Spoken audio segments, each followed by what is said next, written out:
Jesi milostivi čovekoljubiv Bog i tebi slavu uznosimo, Otcu i Sinu i Svetome Duhu, sada i u vekove vekova. In a world of shadows and secrets untold, where primeval stories make the brave go cold, mighty gods on high and realms below, whispers of legends that shape each soul.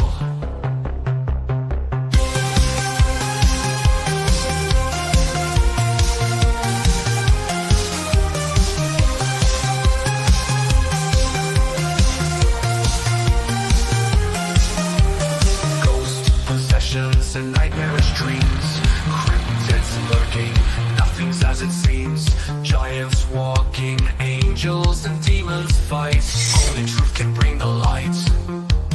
Through the echoes of time, the tales unfold, mysteries arise as the prophecies are foretold, from valiant knights to buried treasure.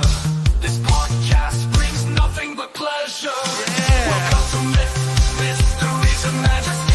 Study with us, don't be a travesty. Theology, mythology, fantasy and horror, Dungeons and Dragons, Skyrim and Mordor.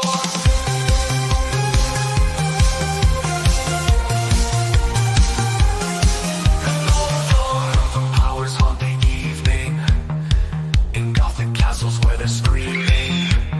Wizards cast spells in their towers tonight, exploiting enigmas hidden from our sight.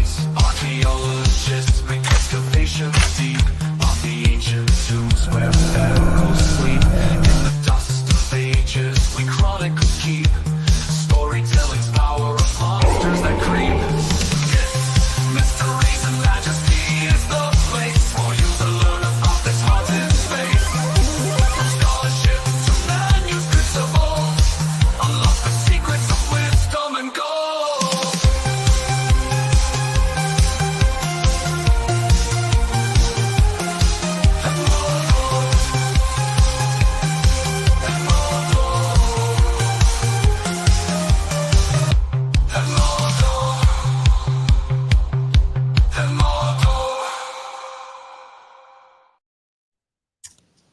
Hollow Earth is one of those strange and fringe theories that's been going on for the last few centuries and that has intrigued many people in modernity. And it is a very interesting and sci-fi theory that, of course, has been debunked by the scientists, but is still tingling the minds of so many people today. And it basically says that the Earth is completely either shallow in its inner side or maybe partially shallow. So this could have been a concept that has motivated famous Jules Verne to write his 20,000 miles under the sea or the voyage in the center of the earth and stuff like that. So we all love these things as some people who grew up loving fantasy and sci-fi, but we also want to check the scientific part and see, hey, what is the science saying about the Earth's core and the Earth's mantle? So welcome to episode 134. This is my wonderful co-host, Shaun, saying Shaun. Sean, when it comes to this whole episode and the whole topic of the Hollow Earth, I know that many people will be like, oh, do you really believe in this? But actually, if we will be open-minded and try to see this from scientific and biblical perspective, do you think there's any chance that there could be something hiding beneath, especially when we go to some Old Testament passages, you know, hey, Sheol is underground, the whole underworld, the Hades is underground. Could there be something? Of course, I don't expect science to find answers for the theological and spiritual answers, but do you think there could be something there that could be intriguing for the audience and for ourselves? Oh, absolutely. Absolutely. I don't know a whole bunch about the hollow earth theory, so I'm kind of here to learn with the audience about, what we're talking about. But as far as there being deep areas that you could live under the earth, that's just indisputable. I mean, there are cave systems that go deep, deep under the earth. Something like a non-insignificant percentage of the earth's fresh water exists underground. So we know that there's these just massive caves and catacombs underneath the ground. So whether or not I think that hollow earth if you define it as there's an inner chamber that you go into and it kind of becomes like I'm a little skeptical of that. But the idea that there are places under our feet where you could feasibly survive, yeah, I think that's indisputable. Yeah, your mom just gave us the greeting as always. God bless you, Lisa, and thank you for being with us as always. I hope everyone will be enjoying this episode. And we're all here, like Shaun was saying, to learn together. And I had provided a link in this episode description that we did a little bit more than a year ago, year and a half ago, when it comes to the hollow earth. We were doing it from another perspective that is not scientific. We were doing from Admiral Byrd's and one more perspective, where in Admiral Byrd's story, he found himself in this strange area where he was flying. He saw these neo-Nazis, not neo-Nazis in their political ideology, but people who would look, like blonde and blue-eyed. And then we covered the another story of these people. Was it father and a son voyaging with their boats, getting lost, and somehow ended up underground with the kingdom of super tall people, advanced civilization. They were very peaceful. And after spending time with them, they found out, oh, they believe in Jehovah. And they're like, what? It's like, is this a Christian account? It almost sounds like. And then they were returned home safely. And of course, how can we know if this is true? But still, that was a very fun episode that we covered, like I said, about a year to up to 15 months ago. I provided a link to that episode. It's super fun. So I suggest the audience, if they want to learn more when it comes to the origins of those stories, to go and just read and learn more. There are also books on these topics, which are very fun. But tonight we'll be covering, like I said, this story from scientific perspective. And I will start first with this article. I provided all the links also in the video's description so people can go and read for themselves. The first one is called Sunken Worlds Discovered Under the Pacific Ocean in Earth's Mantle. So it says, many people imagine Earth's interior mantle as separate layers stacked on top of each other, like a layered cake, with each layer representing a plate. In reality, those internal zones are complex and often full of surprises. Seismologists have relied on specific types of earthquake waves to learn about Earth's subsurface. But now a different technique is painting a far more detailed picture. And I just want to say, I'm always excited whenever science provides either a clear picture of the universe. That's why I'm always watching those James Webb. It used to be Hubble, but now it's James Webb, which is way more superior. Whenever they provide photos, more clear photos of distant galaxies and stars. So I'm also the same way excited when it comes to the depth of the Earth and the ocean, because it's so much unexplored. They say it's maybe only 5% explored, even less than the space. So I'm excited about these technological advancements. And it says this fresh perspective has led scientists to wonder if there is hidden material in places once believed to be empty. So now it's getting a little bit more mysterious, and this is what I like. Earth's mantle is the thick layer of rock that lies between the planet's crust and its core. It stretches about 1,800 miles deep, making up around 84% of Earth's total volume. The mantle is primarily composed of silicate minerals rich in iron and magnesium, and it's mostly solid, but it behaves like a thick, slow-flowing fluid over long periods of time. This flow is what drives the movement of tectonic plates on Earth's surface, causing earthquakes, volcanic eruptions, and the shifting of continents. Heat from the Earth's core causes convection currents in the mantle, where hot material rises, cools near the crust, and then sinks back down, creating a continuous cycle. This process plays a key role in shaping the planet's surface. The discovery stems from the use of a high-resolution method called full waveform inversion. Scientists use this approach to interpret every type of seismic wave produced by earthquakes rather than focusing on only one kind. So because of this, they can build a more precise model of Earth's internal structures. After applying this method to the lower mantle, researchers saw pockets that appear to be leftover plate fragments in areas with no known history of subduction. Following their analysis, they were startled by just how common these hidden anomalies seem to be. This work was led by a team that includes doctoral students Thomas Schouten from the Geological Institute of Zurich, so that's Switzerland, or Zurich, depending on the pronunciation, who collaborated with experts from the California Institute of Technology. Their combined efforts brought fresh insights that challenge assumptions about where old tectonic plates remnants might reside in Earth. To understand how researchers got here, it helps to remember how seismic waves work. When an earthquake strikes, it sends waves radiating outward in all directions. These waves bounce, bend, and shift as they travel through the planet. In much the same way that doctors use medical imaging techniques, geophysicists measure the time these waves take to reach various seismic stations around the globe. And that's the picture. Using a new model, researchers uncover zones in the Earth's lower mantle where seismic waves travel slower, which is red, or faster, which is blue. The large blue zone in the Western Pacific, right above the center of the image, was previously unknown. So, okay, I guess this will be here in the middle. The velocity of these signals reveals details about rock density and stiffness. In previous years, scientists relied heavily on particular seismic phases. But by examining all available wave data instead, new shapes and densities were identified from Earth's lower mantle. So why is this important?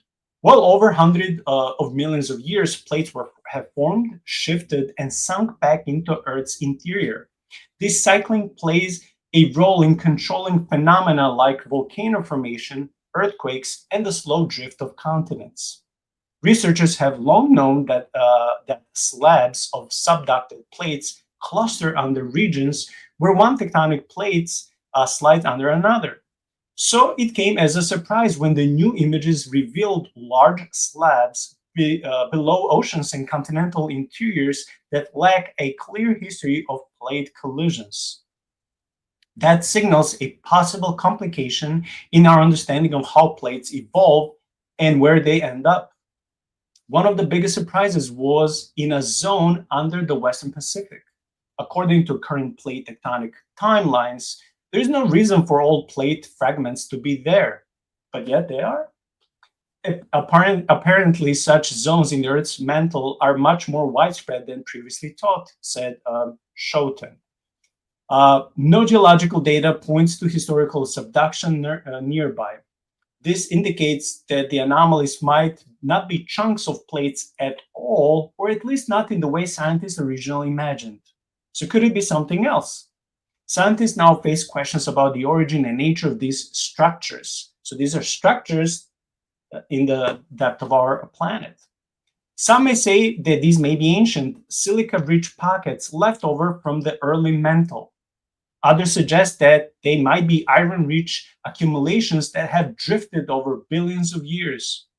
Schouten explained that the new model reveals anomalies throughout the Earth's interior, but the exact materials or plate fragments responsible for these patterns remain unclear. This uncertainty suggests a more diverse range of compositions in the Earth's mantle than previously understood. Full wave form inversion is a promising tool for these investigations, but it offers only a view of how fast or slowly waves move through the material. Researchers say that they need further refinement to tease out chemical and thermal differences. Some are turning to the additional data sets, including electromagnetic signals and data from mineral physics experiments. Combining these methods might highlight whether these mantle blobs are from primordial origins, from recycled ocean crust, or from something else entirely. If scientists confirm that more zones like these exist in Earth's depths, they may have to adjust many theories about how heat moves through the planet. Some hidden zones might alter patterns of convention that the formation of mantle plumbs. The story of plate tectonics could also see updates with new chapters on how plate fragments wander and transform in ways not previously documented. These discoveries remind us that geoscience, like any science, is never settled. And I like that. Be honest and just be humble and understand that you don't know everything. Keep learning, the same with theology. In the future, improved supercomputers may crunch even larger data sets to produce clear images of Earth's lower mantle and its plate structures. That could resolve databases about the true nature of these mysterious anomalies. By integrating various approaches, seismic, chemical, and computational, Earth scientists will keep uncovering pieces of our planet's hidden complexity. As Shouten's team demonstrated, sometimes seeing the entire picture means looking beyond what we think we already know. Wow. Okay, I'll go back to the main photo so people will see this while we are chatting about this. So, Shaun, I want to give you, first the honor to go in and speak your mind on this, and then I'll speak what I think. So I like how they're phrasing that these could be structures that were subducted, even though there's no evidence of subduction in those areas. So these are plates that are kind of subsisting at lower levels of the mantle than where the crust should be. And that's interesting. Another thing that would be interesting to think about is maybe these aren't so much structures in the sense of solids like plates. What if they're chambers? So, we can, when we do some seismography with like ground penetrating radar, that's one of the things that they look for is where is the signal weaker? And then based on the area, they can kind of identify, this might be a hollow space. You might be looking at a cavern. I'm not sure why the article didn't mention that that could be a possibility, and I'm not an expert, so maybe I'm completely off on that. But the idea that the waves traveling slower, it would travel slower through hollow space. So that's just something interesting that I thought of as I'm reading, or as I'm reading this along with you, that that could account for the waves traveling more slowly through these areas, is maybe we're looking at hollow chambers within the earth. Yeah, I just want to say we have a few more articles from other, internet scientific portals that deal with the same topic, but they're slightly different, so we'll still cover them. But I mean, two thoughts are coming through my mind. First, so let's say that we believe in billions and millions of years. There are Christians who do, there are Christians who don't. I don't condemn or have firm belief in either or. I don't care what you believe as long as you don't put it as the gospel, right?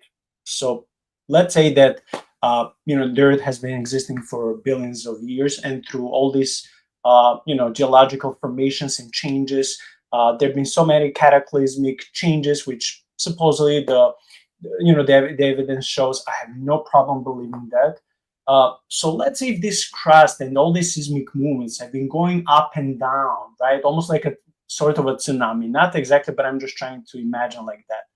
So could it be that some of the, probably not, I'm just imagining, I'm just fantasizing, but could it be like that something that was habitable, something that had oxygen, something that had some sort of life on the surface would be swallowed, or in a way would sunk, and then new continents, new things are resurfacing. I mean, we're witnessing resurfacing of new smaller islands all the time. This is what the nature does. It sinks some islands and lands, and then later new ones are coming out. This is how God arranged the planet to work. So I'm just thinking out loud, like, could it be that bigger tectonic plates or bigger land masses have went underwater over the time with maybe some even form of life that was there? And what if they went down under, wherever down under is, and I don't mean Australia. I know that's usually the term they use for Australians. But it went down, but maybe not that deep, not like, you know, 30,000 miles deep. But what if it went to somewhere where it under proper circumstances, could there be still life that would continue? Probably not, because how would they be developing still oxygen? How would they have heat? How would they growing food? What if it's too hot, if it's too deep? All these questions are resurfacing, and you like have to deal with this. So I would say probably not, but it's just that something, while I was reading and also listening to you, I was like thinking about it. Second thing, if this was happening long ago, and if there's a so-called gap between Genesis 1 and 2 and Genesis 3, because in Genesis 1, 3, day one starts, but guess what? In Genesis 1, 1 and Genesis 1, 2, there's already earth. And the earth is without is without shape. It's there's no land masses, it's all water. And some of these articles will be covering, they're mentioning water, and a lot of water. And then when God issued a command, land masses start coming and continents start rising up. So that's also another thing that I've been thinking while I was reading the article. Could this be giving us glimpses into, I don't know if I can use the word pre-creation or proto-creation or anything like that, but that will go maybe before Genesis 1, before day one, when the earth was still there, but there was no life, there was nothing, it was just desolate, void, formless in a way, and it was all watery. So I'm just thinking, well, in that way, it's fun. First one, it's like, oh, and a whole civilization would will sink down, and could it exist or not? Probably not. But like this one, it's like, hey, if there's anything true, and we can correlate with Genesis 1:1 and 1:2, maybe it can help us, give us some scientific background to what was happening before God coming and structuring, everything, continents, civilizations, life, before before animals came to be. Maybe there was there was not even plant life. So this was the very beginning of God's creation. I don't know if you have anything to comment on this when it comes to this, to my hypothesis. I'm not saying I believe in them, but they're just interesting. So, not so much on your hypothesis, but as you were talking, there was something that kind of occurred to me, and maybe this is just a stupid question, and there's like a boom, easy answer that I'm not thinking of. But when it was talking about the convection currents of material, as it gets hotter, it rises, and then as it cools, it then falls down, right? And so. Um, I was just thinking about that. Like, okay, so we can understand that objects that are not water, when they solidify, they become more dense, and the reason that ice floats is because it becomes less dense or more buoyant as it becomes a solid. Okay, so as it's cooling, it gains density, and then it approaches down towards the core, where it's obviously hotter, even though it's thousands of miles. um why is the crust just chilling there, right? Like, you would think, okay, this is the solid, dense, shouldn't that be going down? I don't know. And like I said, there's probably like a super simple answer that somebody will be like, oh, you idiot, you learned this in 6th grade. um but did I? So do you have an answer to that? Because my brain is trying to think. We just said convection currents mean that dense matter sinks in the mantle. What are we floating on? Yeah, I mean, they didn't provide all the data here. They're just saying they may have to rewrite textbooks, which is fine. We should be excited about new knowledge and new data. For me, as being almost 45, I certainly don't remember what I learned back in my, when I was fifth, sixth, seventh grade. I don't remember most of the things, like 95%.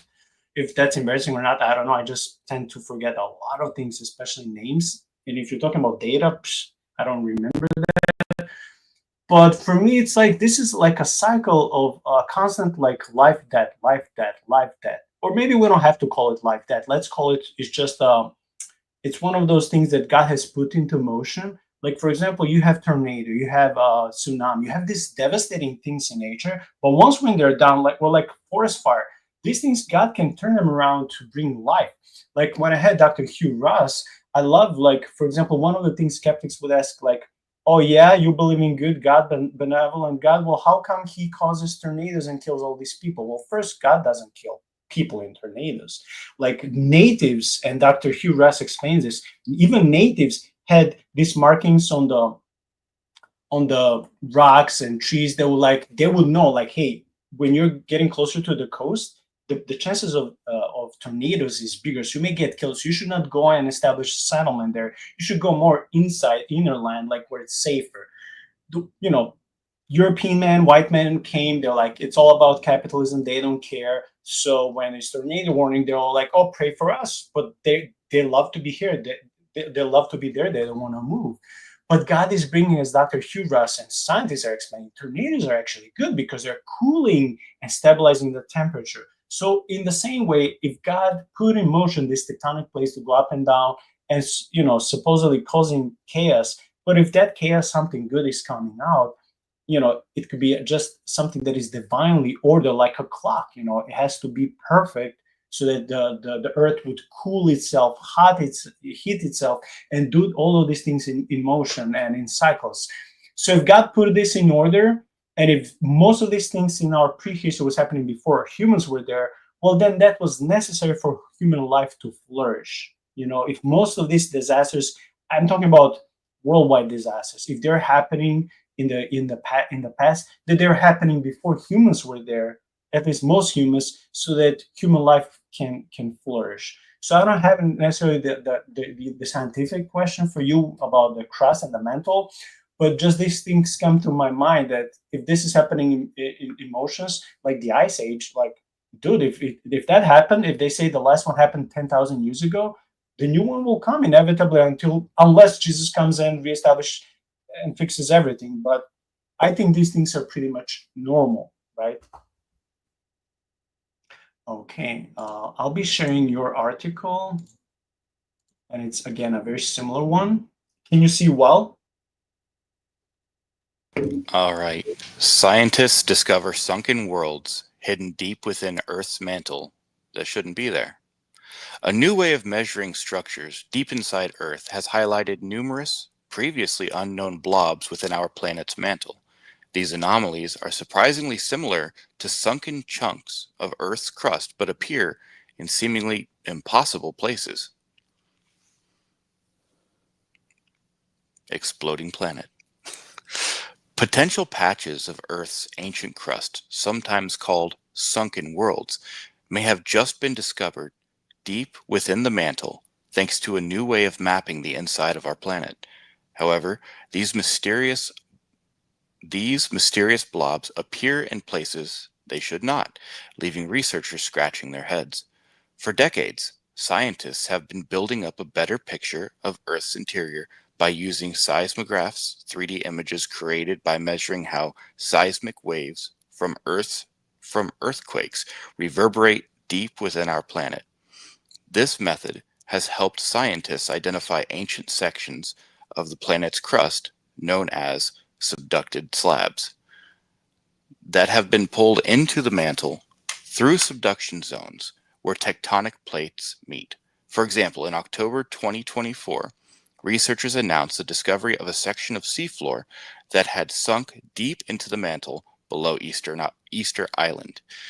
In a study published November 4th, 2024, in the Journal of Scientific Reports, researchers revealed that they had discovered numerous potential subducted slabs throughout Earth's mantle using a new type of seismographic imaging.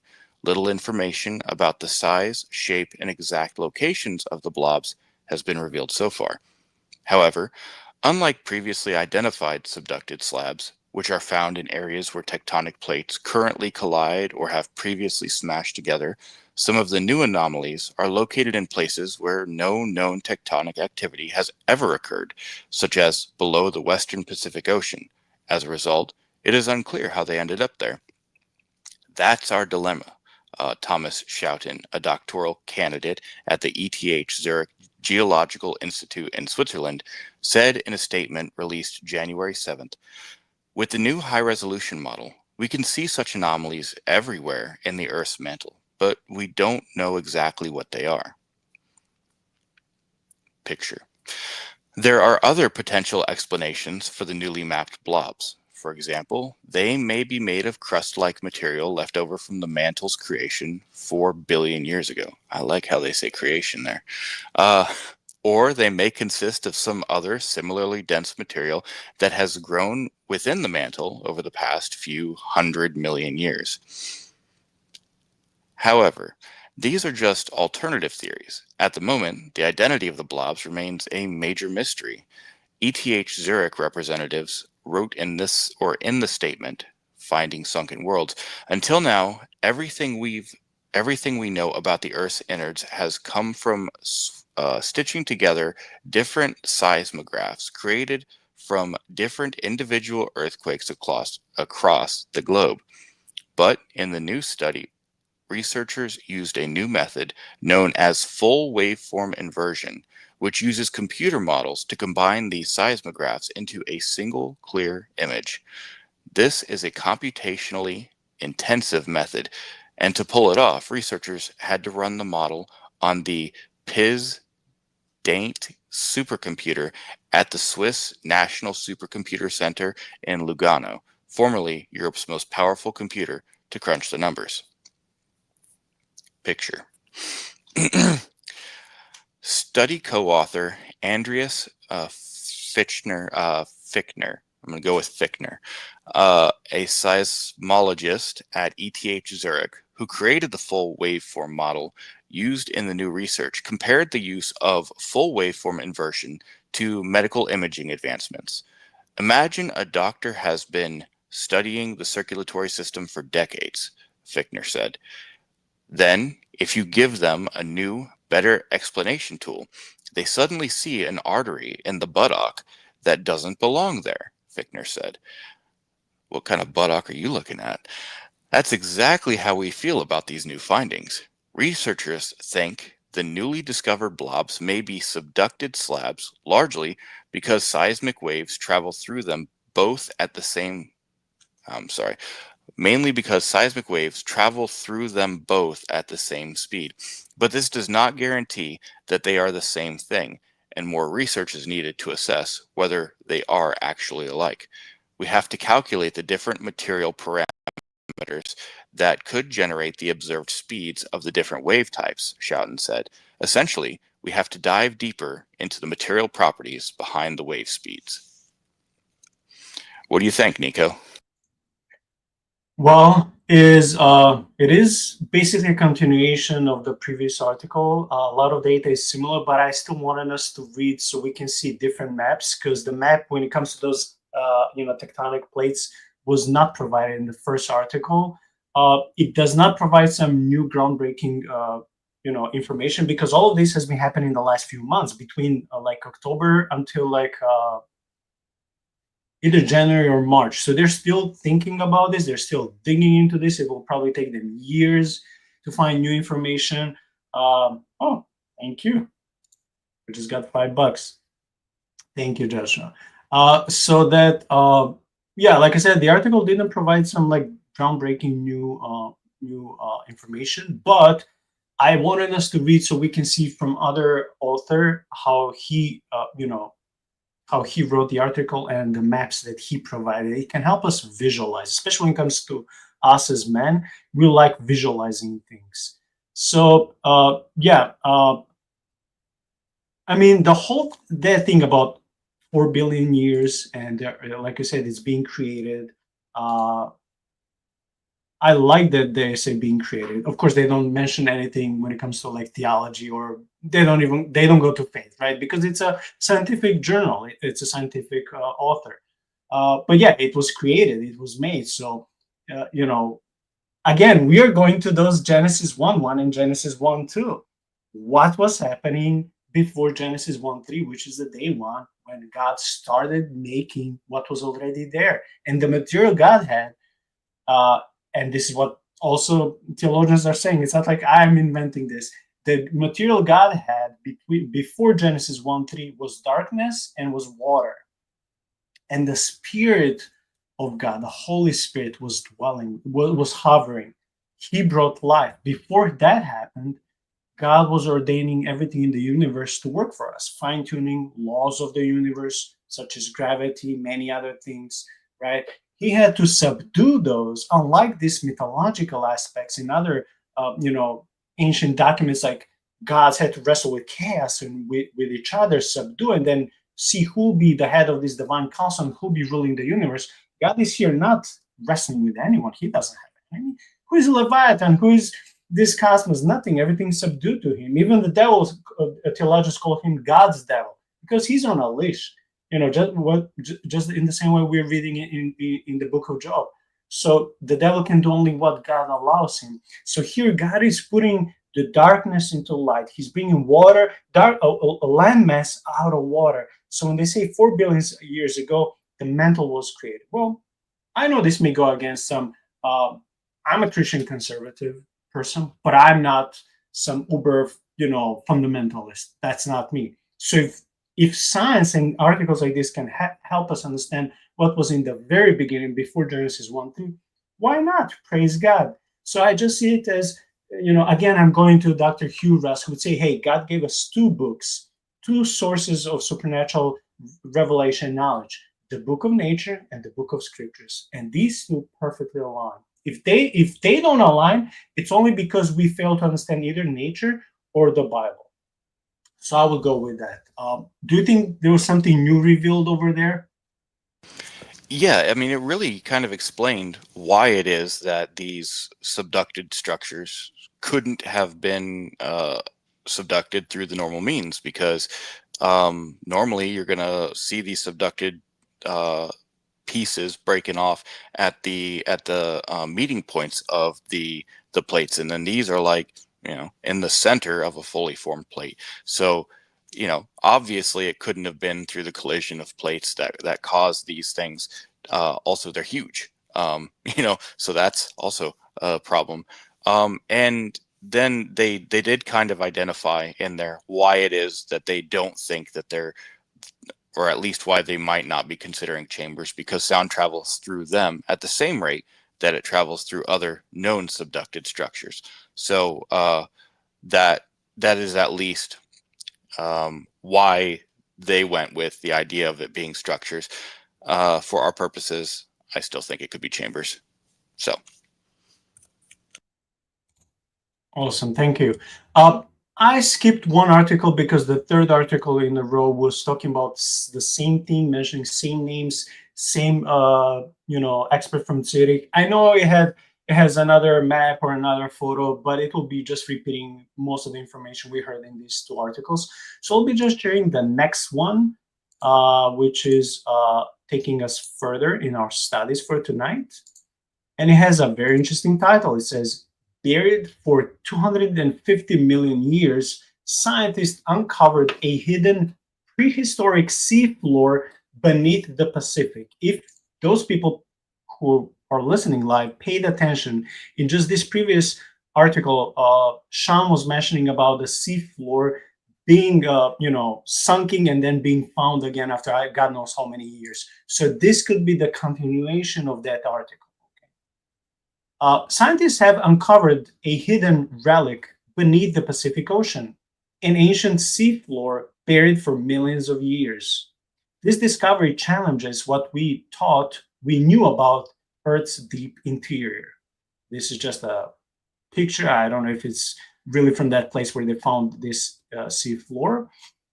And then it says that deep beneath Earth's surface, researchers have discovered an ancient seafloor buried for millions of years. This unexpected find, detected through seismic waves, offers new insight into Earth's shifting interior and the turbulent geological processes that have shaped the planet since the time of the dinosaurs. A prehistoric ocean floor hidden deep within the mantle. Oh, that's a subtitle. The study, led by Jingchuan Wang, a postdoctoral researcher of the University of Maryland, reveals that a dense slab of oceanic crust sank hundreds of kilometers underground, preserving a long-lost chapter of Earth's history. Using seismic imaging, Wong and his team studied the East Pacific Rise, a geologically active region where Earth's crust slowly drifts apart. Despite its significance, this area had remained largely unexplored until now. Beneath its surface, scientists found an unexpectedly thick and dense structure, unlike anything previously observed in Earth's mantle. It's getting more fun. Seismic waves, which travel at different speeds depending on the material they pass through, helped researchers map these hidden underground structures. Their findings suggest that a massive portion of an ancient seafloor subducted into the Earth about 250 million years ago and has remained intact ever since. Okay, so we see again these tectonic plates. And it says topography and tectonics of the SEPR and its surrounding oceans. Okay, the subtitle is Challenging Long-Held Ideas About Earth's Mantle. The discovery published in Science Advances challenges traditional views of how Earth's interior evolves over time. Scientists have long believed that subducted oceanic crust mixes and dissolves relatively quickly within the mantle.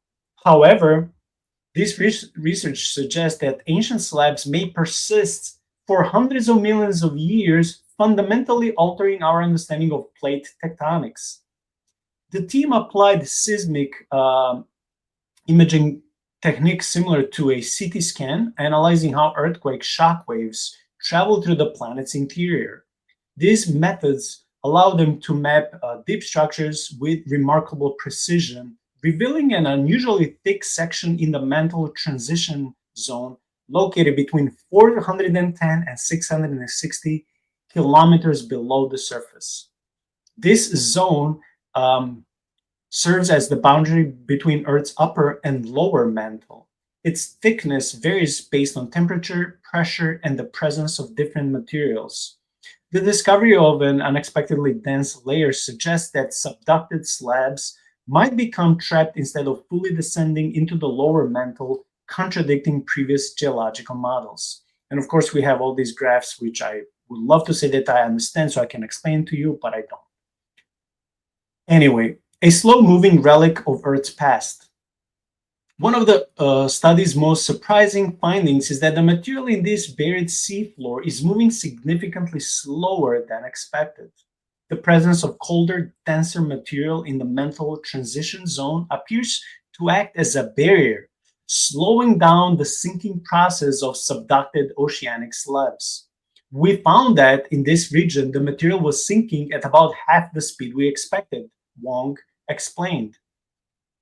This suggests that subducted slabs don't just disappear into the mantle, but instead linger for extended periods, influencing Earth's deep structure in ways scientists are only beginning to understand. So why does discovery matter?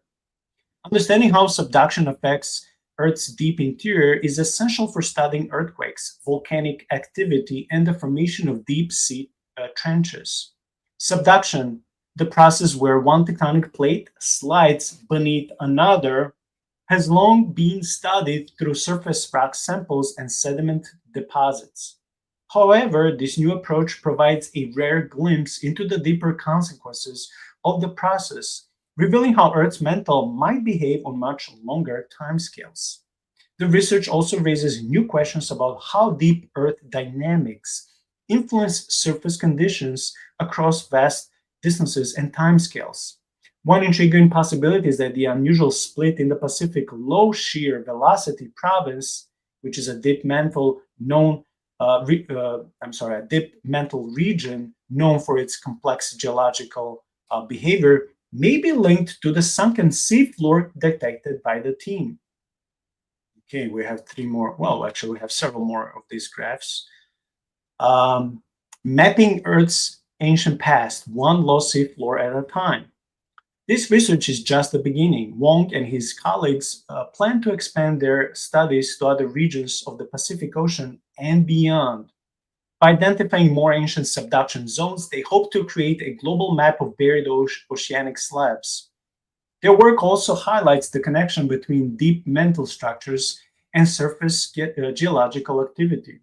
When subducted material heats up and rises back towards the surface, it can lead to volcanic activity, a process known as mantle upwelling.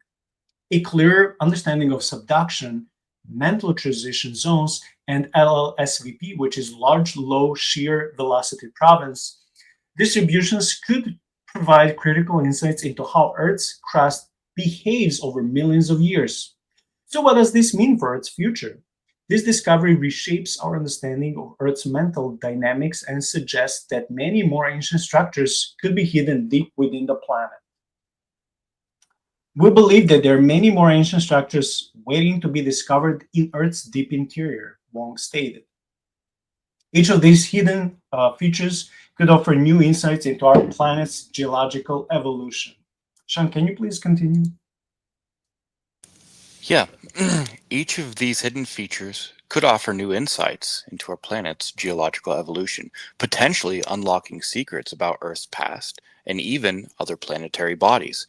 This research challenges the notion that Earth's mantle is a uniform, slowly flowing layer of rock.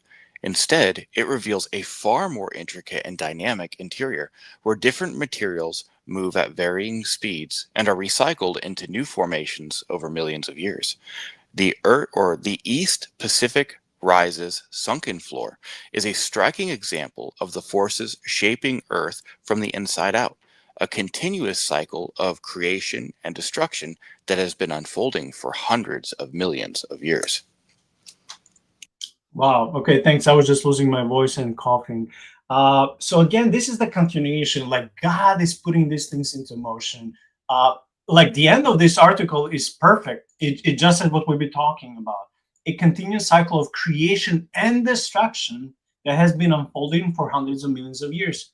Perfectly compatible with Genesis beginning of Genesis 1, and perfectly compatible with God putting this planet into motion. It's a living organism. So it, just like God, gives life and take lives away, right? So this is how he put nature in motion, and it's working. Also, I don't know if you watched Pacific Rim 1 and 2 movies. Did you?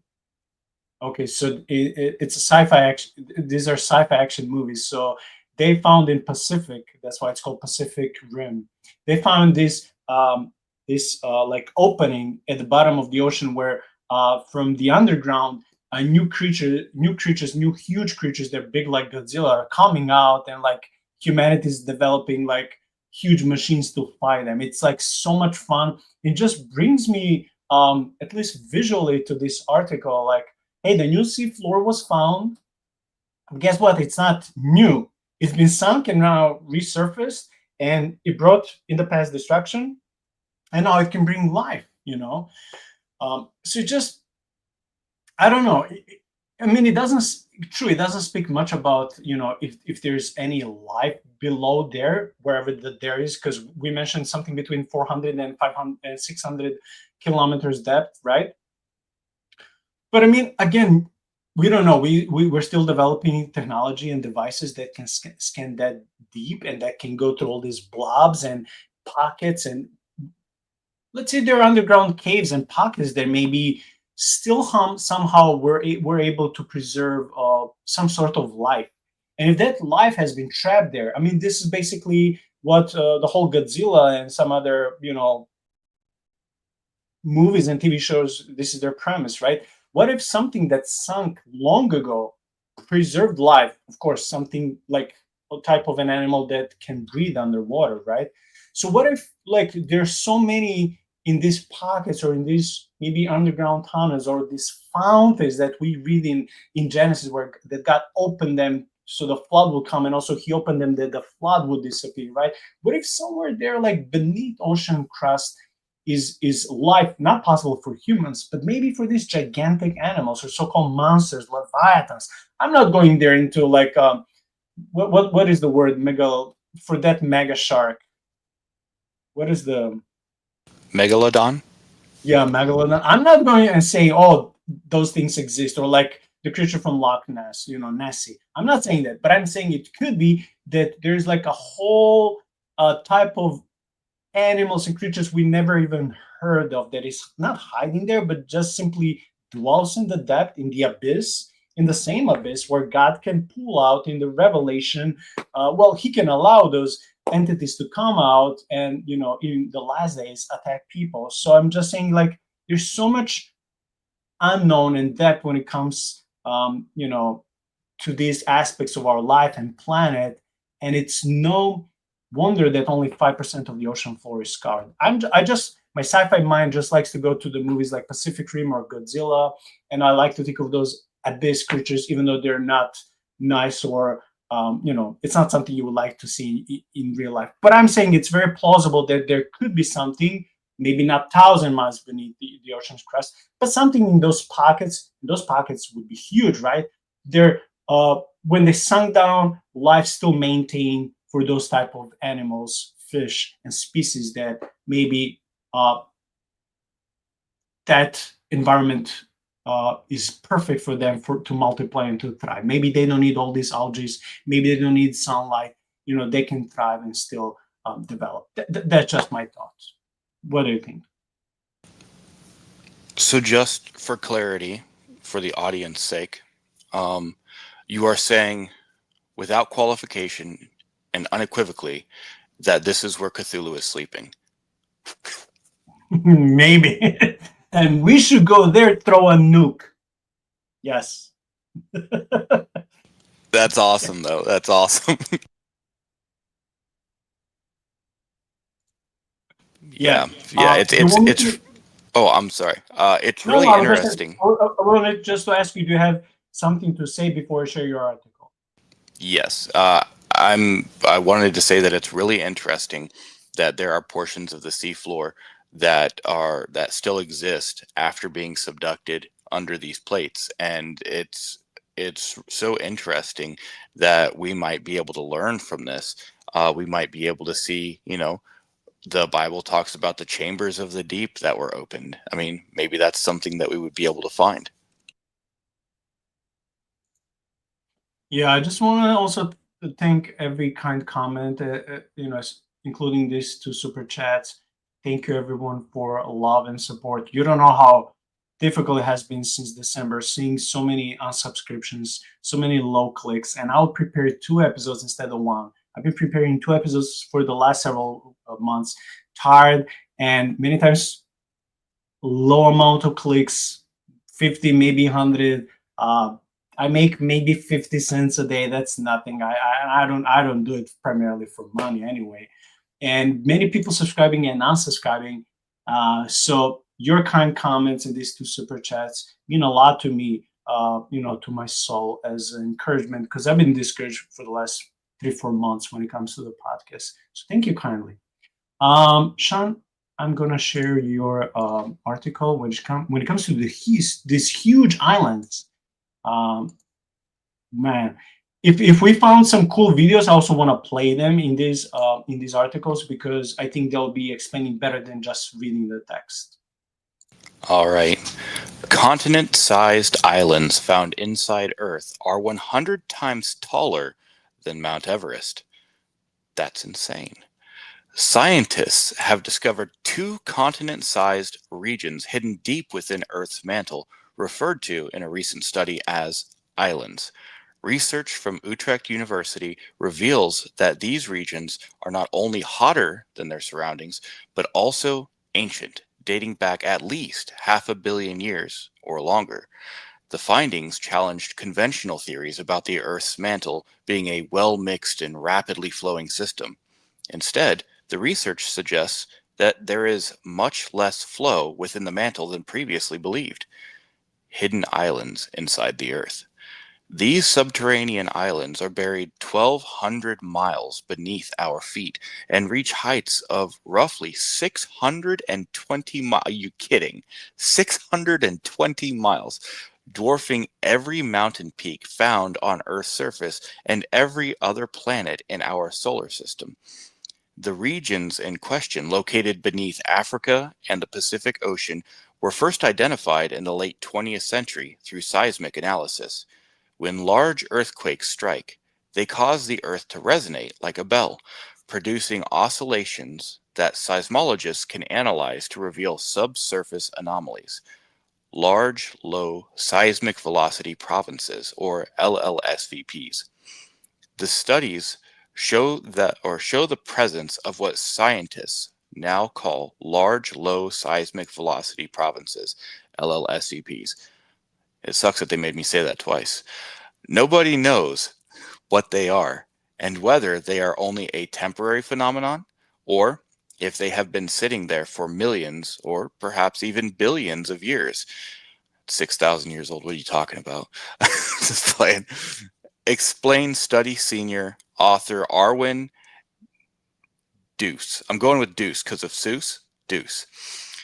A seismologist at Utrecht University. Shaun, I was about to say, don't say LLSVPs 3 times because you may open a portal. I absolutely will, and Cthulhu will rise from the depths. Oh, wait. Is Cthulhu less scary than those abyss creatures from, was it Revelation 9, 12? I forgot. 9 or 12, chapter 9 or 12. Yeah, I don't know. He's the father of the locust abyss creatures. Yes. Hey, yeah. Wait. The Bible calls him Apollyon, right? That's right, Apollyon. Wow. Okay, we should do an episode on that. Let's do it. All right. Schematic representation of the process of subduction of tectonic plates and of a mantle plume rising from a, he shall not be named. In the latter, the mineral grains are larger than those in the subducted plates. Credit Utrecht University. Surrounding these islands is a graveyard of cold, sunken tectonic plates that have descended through Earth's mantle via subduction, the process by which one plate sinks beneath another. Unlike the surrounding regions, seismic waves slow down significantly in this place that shall not be named due to their elevated temperatures. Earth's mantle is still a mystery. To delve deeper into these structures, Deuce and her colleague Sujanya, nope, we're not doing that, incorporated a novel approach to studying seismic waves. Beyond analyzing how much waves slow down, they also measured damping, or how much energy the waves lose as they travel through the Earth. Against our expectations, we found little damping in these places which would not be named, which made the tones sound very loud there. But we did find a lot of damping in the cold slab graveyard, where the tone sounded very soft, this person said. The findings revealed that the places, which will not be named, despite being hot... Cthulhu's residence, basically Cthulhu's residence. We're just going to call it Raleigh. It's Raleigh. Okay, so the findings revealed that the Raleigh, despite being hot, do not significantly dampen seismic waves. This contradicted expectations based on the behavior of waves in the hotter upper mantle, where both slowing and damping are observed. Grain size plays a role in Raleigh. The unexpected results prompted the team to investigate the material properties of Raleigh. According to the mineralogical analysis suggested by study co-author Lauren Cobden, grain size plays a pivotal role.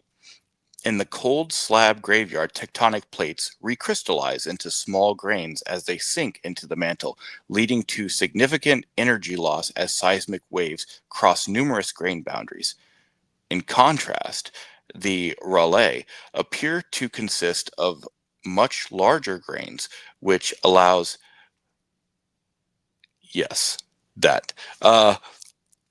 much larger grains, which allow waves to pass with minimal damping, which is how he can communicate with our minds. Location of Raleigh and schematic representation of the Earth's cross-section for speed and damping of the seismic waves. Oh, that's talking about the picture. I'm reading about the picture. All right. Since those mineral grains do not grow fast, it means that Raleigh are much older than the surrounding slab graveyards. This insight suggests that the Raleigh are not part of the mantle's convection process. Um, they are not part of the mantle's convection processes and have remained largely unchanged for vast periods, which is in stark contrast to the constantly recycling material around them. Why does any of this matter? It surely doesn't. The rigidity and the age of Raleigh challenge the notions of the mantle as a uniformly mixed system. After all, Raleigh must be able to survive mantle convection one way or another, for Cthulhu lives. This has profound implications of understanding Earth's evolution. The mantle drives surface phenomena such as volcanism and mountain building. For instance, mantle plumes, columns of hot material rising up from the deep within the Earth, are believed to originate at the edges of Raleigh, where Cthulhu sleeps. These plumes eventually cause volcanic activity, such as that seen in Hawaii. Studying the hidden islands. To study these deep regions, seismologists rely on oscillations caused by massive earthquakes, particularly those occurring at great depths, such as the 1994 Bolivia earthquake.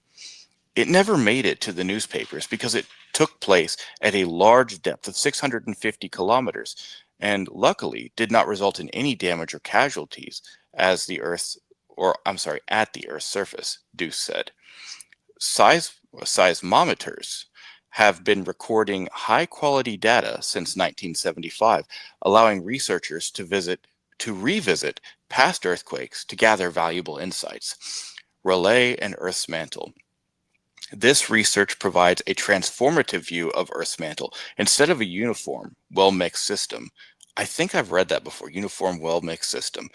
The mantle contains ancient, stable structures that defy conventional models.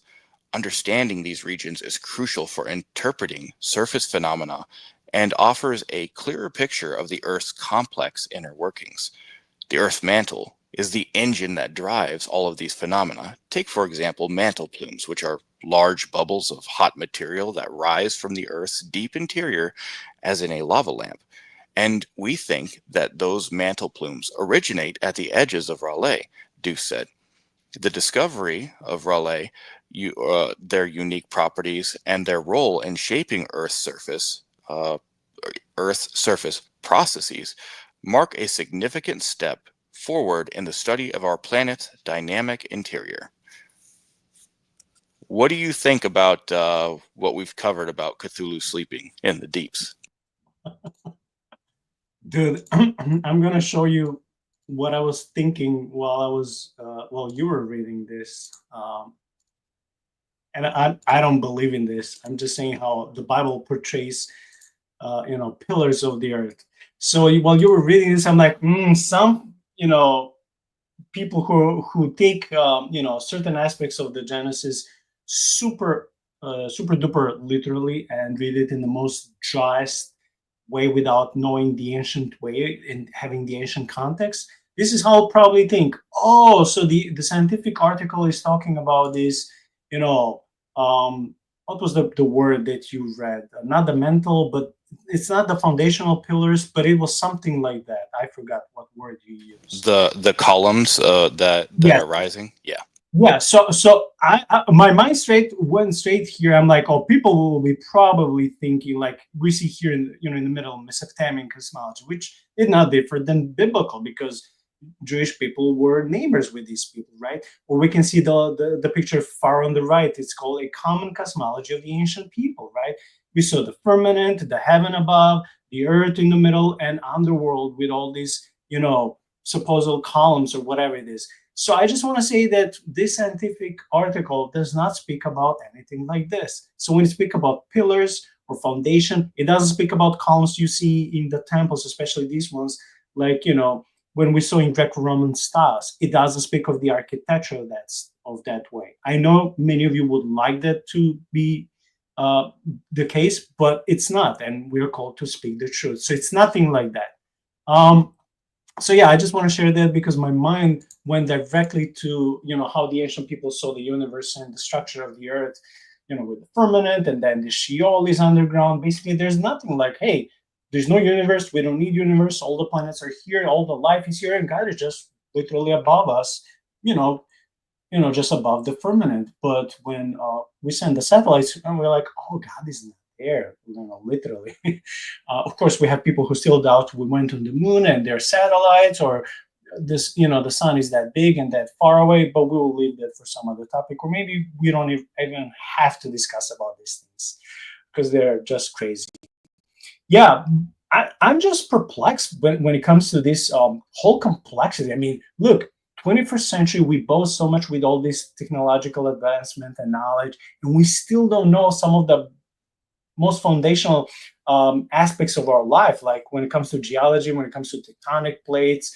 We know a lot, but a lot of it is still unknown, and we're still researching, and it will take decades and decades of investment and spending time and learning these things and making better machines that can scan better, that can see more, that can uncover all these layers, that can provide some better help when it comes to probably detecting future tectonics and seismic moves, and that cause earthquakes and all of these things, which will help people who live in these areas such as Japan, right? They have continually all the time, they have tremors and earthquakes. But when it comes to our topic of was this article super revealing something when it comes to could the life be dwelling there? I don't think so, because nothing here, and I want to show you the picture, the main picture here. So the inner core is the yellow part. We are here on the surface, so there are like 3 more layers here. This will be too hot in this layer right here, LLSVP, where Cthulhu lives. This is the favorite place of Saint Shaun. He would like to go there, but we don't have that technology developed yet. Even here, that will be too dark, too hot, too like nothing. So like, where would people think that if there is any underground life possible in this hollow earth model, where would that be? It's like, I hope that in one of these articles we'll read how far, I forgot, was it Russians or some other country that made they made a huge hole in the ground and they still didn't find anything. I mean, they did find, but nothing when it comes to life. So I don't know what is in the minds of people who believe in the whole earth idea that, like, yeah, there are like whole civilizations hidden here. I would like to, as someone who is curious, who loves sci-fi, I would love that to be true. But we don't see this to be true. However, the article is very eye-catchy. Continent-sized islands found inside Earth are 100 times taller than Mount Everest. So people would immediately, just by the title of the article, which should tell us, hey, you should never just read the title of any article, you should read the whole article, right? Just based on the very article name, they were like, oh, there are whole islands, quote unquote, inside the Earth. Oh, then there must be life, dude. But it's not the type of an island with not type of the atmosphere that is providing life. They're just using that terminology to explain scientific things when it comes to the Earth's core. And these are huge, 100 times taller than Mount Everest, which again shows us how little we know. But I can't imagine these life circumstances, providing life. Now, scientists have found some bacteria and amoebas and very primitive forms of life in the last years and decades that can even live without oxygen, without light, but I wouldn't call that life. So we're people who believe in these things, they will go and speak about, dinosaur-like creatures. They will talk about ancient civilizations, maybe advanced civilizations who sank down. They have the whole kingdoms. This is nothing that we can see that can thrive there. And this, we just go article after article. There is nothing so far that provides any type of activity or life possibility. Like, that's not, it's not a friendly zone for human thriving and civilization. The best argument I can give to someone like that would be like, okay, yeah, maybe under the ocean, because they say, and we'll read that soon, there's another water layer. There are probably different type of fish and animals, water animals there. That's the far I can go. But when it comes to these ancient civilizations, like in sci-fi and fantasy movies and books, I don't buy it.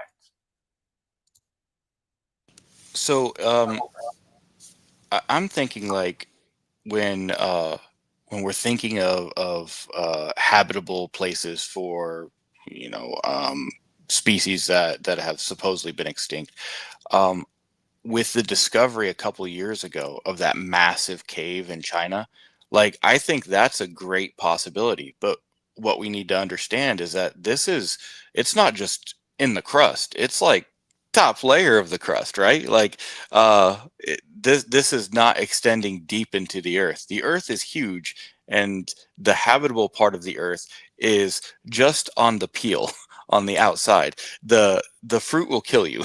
It's very hot. What we call lava, which is super hot, is some of the more cool stuff in there. You get to the center of the earth and you've got that like solid nickel core. You're just dead. I mean, you've been dead before you got there. So yeah, that inside the earth is not a safe, friendly place for anybody. But there are areas on the crust. There are caverns, caves, stuff like that could contain life that we have yet to explore. You know what? I want to thank you for mentioning that underground found huge cave that has its own ecosystem, because I just found a nice article with beautiful photos, and we can include it because we excluded one article, so we can read that too, because it's not that deep, but it's still underground, so I think it will be fun. Okay, let me see the next article.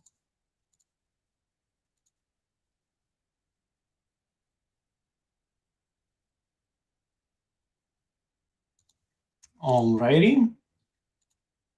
Okay, so this article is titled "Scientists Reveal Evolutionary History of Continent-Sized Regions in the Deep Mantle." Okay, I like this photo. It's very detailed. A new study has revealed that two continent-sized regions in Earth's deep mantle have distinctive histories and resulting chemical composition, in contrast to the common assumption that they are the same. The findings are available to read in the journal Scientific Reports. The study was led by researchers at Cardiff University, then the University of Oxford and the University of Bristol, as well as the University of Michigan. Seismologists have long known that seismic waves generated by earthquakes do not travel through all parts of Earth's interior at the same speed. Shaun, I think you mentioned something like this like 10-15 minutes ago. Yeah, absolutely. Where they discovered that the waves travel differently through different regions depending on the substance, and that they wanted to then investigate to find out more about what we can know about the material properties of those structures. Yeah, and this just proves what you said. This principle has allowed them to visualize the inside of our planet, even at depths inaccessible by humans, using techniques similar to those employed in CT scans for medical imaging. Deep inside the mantle, the layer between Earth's iron core and its silica-dominated crust, there are vast areas beneath the Pacific Ocean and the African continent where waves travel much slower than average. Oh no, we're coming to LLVPS, or the domain of Cthulhu. So these Raleigh. yeah, Shaun is getting excited. These provinces, which is P in the whole abbreviation, are bigger than continents, up to 900 kilometers in height and thousands of kilometers wide. Okay, you read this, so let me. Okay, one common hypothesis is that the VPS are made up of oceanic crust and that was pushed into the mantle at subduction zones.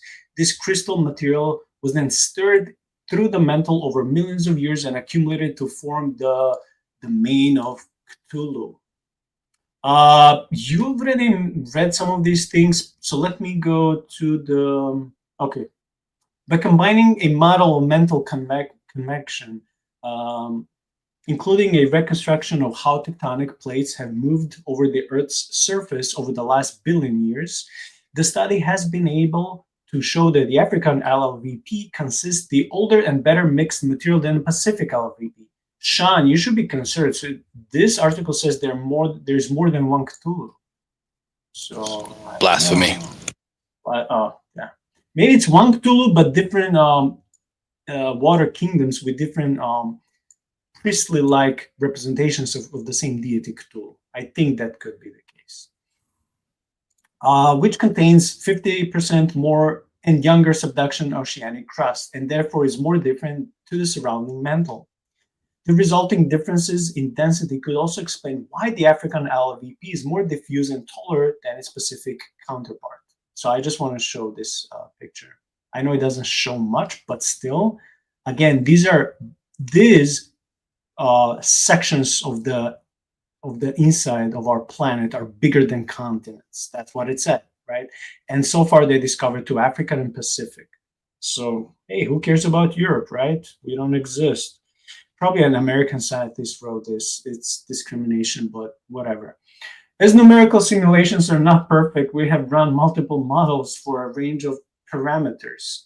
Each time we find the Pacific LVP to be enriched in subducted oceanic crust, implying the Earth's recent subduction history is driving this difference, says Dr. James Penton from Cardiff University. The models of this study also show that the Pacific LLVP is consistently replenished by fresh oceanic crustal material since 300 million years ago, because it is surrounded at the surface by a circle of subduction zones known as the Pacific Ring of Fire. Ooh.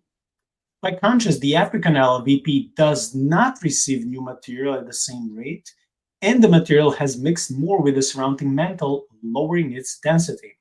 Wow, so these are very different from each other.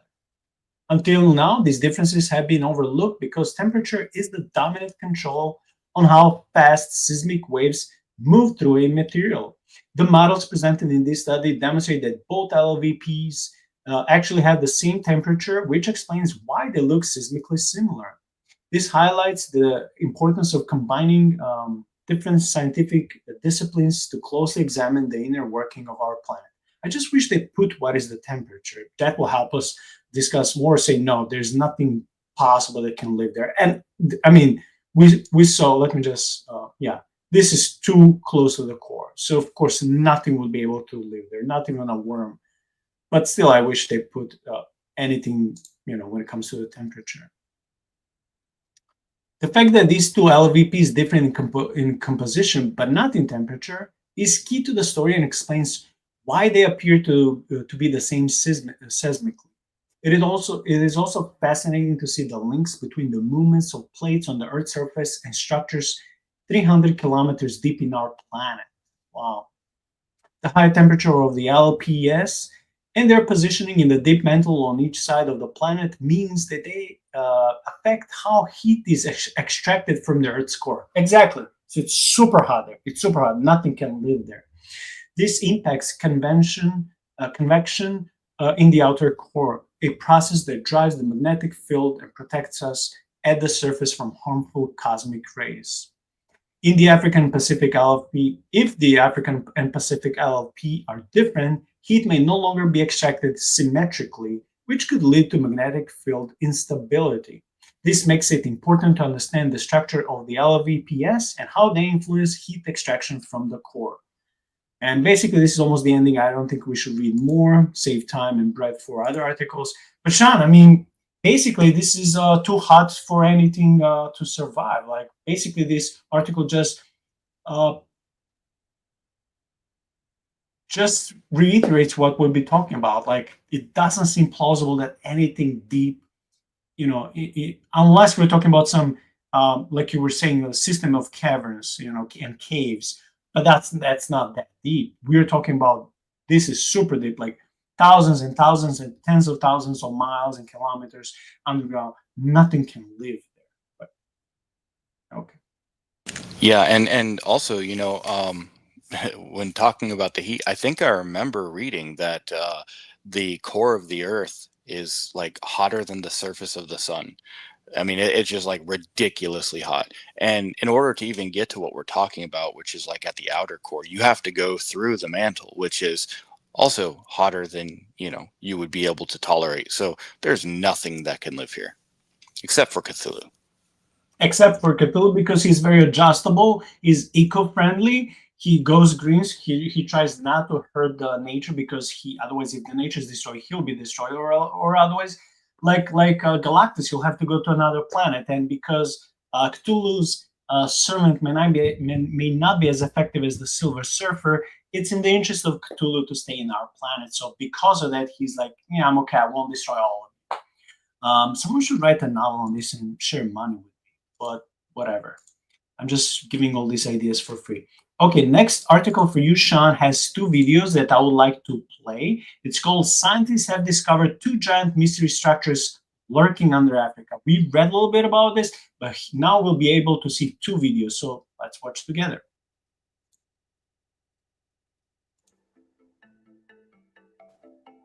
While most eyes are up in the sky looking towards space exploration, there are plenty of places here on Earth we have still yet to investigate. But recently, geophysicists got a look at a spot deep underneath the Earth's crust for the first time. Researchers use computational modeling techniques to get a look at what's called the ultra-low velocity zone. It's an area of our planet's deep interior, some 1,864 miles below the surface. It's called the ultra-low velocity zone because Earth's natural seismic waves travel extremely slowly through that layer. But recently, while looking deep below the Hawaiian Islands, scientists were able to get a more detailed look at the zone's structure. Using high-frequency signals, they recorded seismic waves as they rippled through the zone, giving researchers a kilometer-by-kilometer view of its composition. This research is important as geophysicists believe that activity in the ultra-low velocity zone could be triggering volcanoes and earthquakes, meaning better understanding them could help us better understand and perhaps even someday predict earthquakes and volcanoes.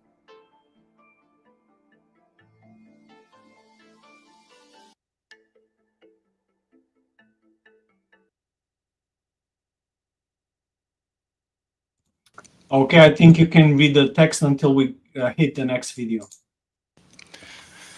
All right. Many of us look to the stars for answers to life's most complex questions. But actually, some of the greatest mysteries lie beneath our very feet. One might think we'd know the Earth pretty well by now, but in fact, our planet's core remains shrouded in enigma. Indeed, there are two gigantic blobs located beneath Africa and the Pacific Ocean that occupy around 6% of the world's entire volume, and yet we're still not entirely sure what they're made of or where they came from. There are a number of hypotheses, including that they are piles of oceanic crust that have accumulated over billions of years. But a more interesting theory is that they are huge chunks of an ancient planet that hit the Earth around 4.5 billion years ago. To give an indication of just how massive these things are, the structure under Africa, an area known as Tuzo, is thought to be around 800 kilometers or 497 miles tall, the equivalent of some 90 Mount Everest stacked on top of one another, as IFL Science notes. The problem with determining the origin of these monster formations is that there are no direct ways of observing the Earth's core. The deepest hole that humans ever dug, branded the entrance to hell, reached a pretty staggering 40,230 feet, but that doesn't even come close to breaking through the crust to the layers beneath. Our most effective tool for analyzing what lies beneath the ground is a technique called seismic tomography, which looks at how waves of energy travel when earthquakes occur. Since rocks and liquids, are you gonna play, is that a video? Well, see, there's no play or volume or anything. It's just playing automatically. I can stop it and play it and nothing else. I cannot go back to the beginning, so I can't do anything. I'm sorry. Just that's how it's embedded in the structure of the article. I wish I can play it, and there's no sound, so sorry for that. Terrible web page engineering. It's not our fault. Yeah. Since rocks and liquids have different densities, the waves move through them at different speeds. By measuring the tremors from different points on the surface, geologists can determine what kind of material the waves are traveling through and, in so doing, map out the Earth's interior.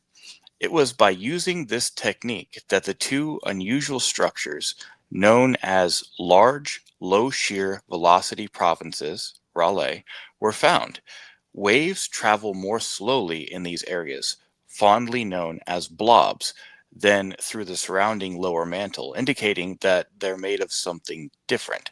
We can't tell what this material is based on seismic tomography data alone, but some scientists believe that they are the remnants of an ancient planet called Theia, an idea known as a giant impact hypothesis. According to this hypothesis, around 4.5 billion years ago, a Mars sized object collided with the Earth. This impact not only created the planet that we call home today, but also threw off enough rock to form the moon that lights up our night skies. Some scientists suggest that some of Theia's leftovers also sunk into the bottom of the planet, probably settling somewhere above the core, thereby forming at least one of the two LLSVPs. I'll try playing this. It should work. This one, yes. Hello wonderful person, this is Anton, and today we're going to be discussing some of the new discoveries in regards to these relatively large Full screen is not available. Nothing I can do. It doesn't allow me, so we'll have to watch this size. blobs you see right here present inside our planet. The blobs we sometimes refer to as LLSVP, large low shear velocity provinces. And they're called that because, well, they're sort of a mystery. Basically, inside our planet, somewhere right above the central core, or somewhere inside the mantle, there are several blobs, really large blobs, that seem to possess different density as if they were different objects inside our planet, representing approximately 6% of the entire volume of planet Earth. With all of this discovered many decades ago by studying various types of S-waves or shear waves, usually caused by various types of earthquakes as they pass through our planet, and as their speed changes according to what's inside the mantle and according to what's inside the core. And through these various investigations and studies, the scientists over time were able to map these structures, discovering that, well, first of all, they are pretty big, but they also seem to be mostly contained in two separate regions of the planet. There is the African LLSVP, that you can sort of see stretches across most of the Western and Central Africa. And then there is the Pacific LLSVP that goes through most of the Southern Pacific. With the new study also discovering that there is a major difference between the two, which potentially suggests different origins as well. But first of all, when they were originally discovered, it was sort of assumed that maybe these are just very massive super plumes. Basically, these really large formations formed by the interaction of the outer core with the mantle itself, possibly produced in a very similar way to what we usually see inside a typical lava lamp. But the plumes produced in a typical lava lamp, and by extension planet Earth, would actually be very different in shape according to various simulations. As a matter of fact, we sort of expect very long, very narrow plumes, as opposed to the shapes observed inside planet Earth. And so it's actually more likely that this has slightly different origin and is very likely something to do with objects or things coming from the surface of the planet. As a matter of fact, as you can see on this map right here, each of the LLSVP structures contains several different superplumes or hotspots on the inside, with the plume itself being several thousand kilometers across and being at least 1,500 kilometers in height. So it's very unlikely to be just a simple plume that you see right here. And so one of the other more likely explanations actually involved the motion of plate tectonics on the planet, and specifically the subduction of various continental and potentially oceanic plates. For example, we know that once in a while our planet has a tendency to produce what's known as supercontinents, with a lot of these supercontinents formed when many of these plates sort of stick together. But when a lot of different plates come together and start interacting, they can often produce what's known as the slab graveyard. Or basically when a lot of plates suddenly converge in a single area, something that we think might have happened approximately 750 million years ago during the existence of supercontinent known as Rodinia. This could hypothetically result in the accumulation of various oceanic slabs all in a single area. And although the high temperatures and pressures would melt some of these slabs, overall this would produce a heavier and denser area compared to the rest of the mantle. Or in other words, all of this could be just extremely old crust from ancient planet Earth, melted and sort of stuck on the bottom of the planet. But there are, I guess, two problems with this particular explanation. One is coming from this recent paper that discovered that there seems to be a relatively major difference between the Pacific and African LLSVP. And the other one is really in regards to the fact that there are two major spots, and they both seem to be relatively massive and relatively large in size. But I guess first, let's talk about these major differences. And so this new analysis using various geodynamic models discovered that first of all, these two regions seem to have relatively different heights. As a matter of fact, the African LLSVP seems to be at least twice as high as the one in the Pacific. Here, the African one seems to be at least 1,000 kilometers higher, which the author think is most likely caused by the slightly lesser density compared to the Pacific counterpart. In other words, it sort of suggests that these two blobs potentially have slightly different or actually very different composition, which may also suggest possibly different origins. They might not have actually been created in the same way. And on top of this, the African LLSVP seems to be a little bit less stable, which the authors believe might explain why there is a lot more intense volcanism in the regions around the African LLSVP compared to the regions in the Pacific, which then most likely affects how the continents move on the surface of the planet right now. But I guess the other $1 million question here is, so what is that other origin story? How did the other LLSVP come to be? Well, it's in regards to that other study we've discussed in the video a few years ago that very likely explains the origin of at least one of these blobs very well. And in this case, it's the story of the formation of the moon. We of course refer to this as the giant impact hypothesis. The idea that approximately 4.5 billion years ago, a relatively large object similar in size to Mars, that we currently refer to as Theia, collided with the early planet Earth, eventually forming the modern planet Earth and of course the moon that we have in our night skies. But it's believed that some of the leftovers from Theia might have actually sunk to the bottom of the planet, probably staying somewhere above the core, forming at least one of these unusual regions. And the fact that it sunk to the bottom and the fact that the density here seems to be different suggests that the fragments from Theia were probably enriched in what's known as iron oxide compared to the rest of the Earth's mantle. And all of this right now seems to match with at least some of the samples we have from the moon and some of the samples from various oceanic islands that seem to be overlying the Pacific LLSVP, which of course suggests that maybe at least one of these, and possibly the Pacific one, was actually created through the giant impact. But the other part, the African LLSVP, might have been created differently, in this case, possibly through the massive amount of subduction during an era of a supercontinent on the planet.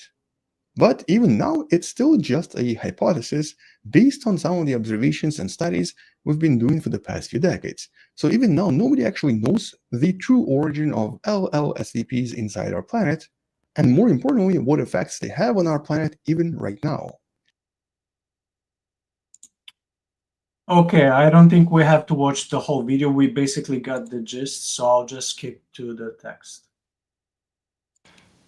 Experts have been investigating the area for decades, but there's still no way of knowing for sure just what these two giant blobs are.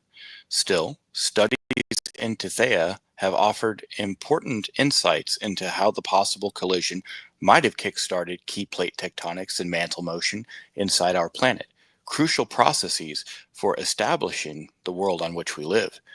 It's also a useful reminder that we still have so much to learn about our planet and where we came from. It comes as recent findings suggested that Earth apparently doesn't have 7 continents after all.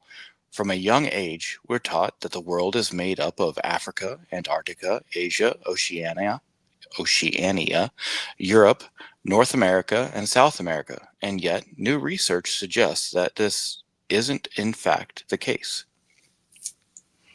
Yeah, I was actually curious when I went through this article and I clicked to the link, and the link says that there are actually 6 continents, but Eurasia and North America are somehow connected.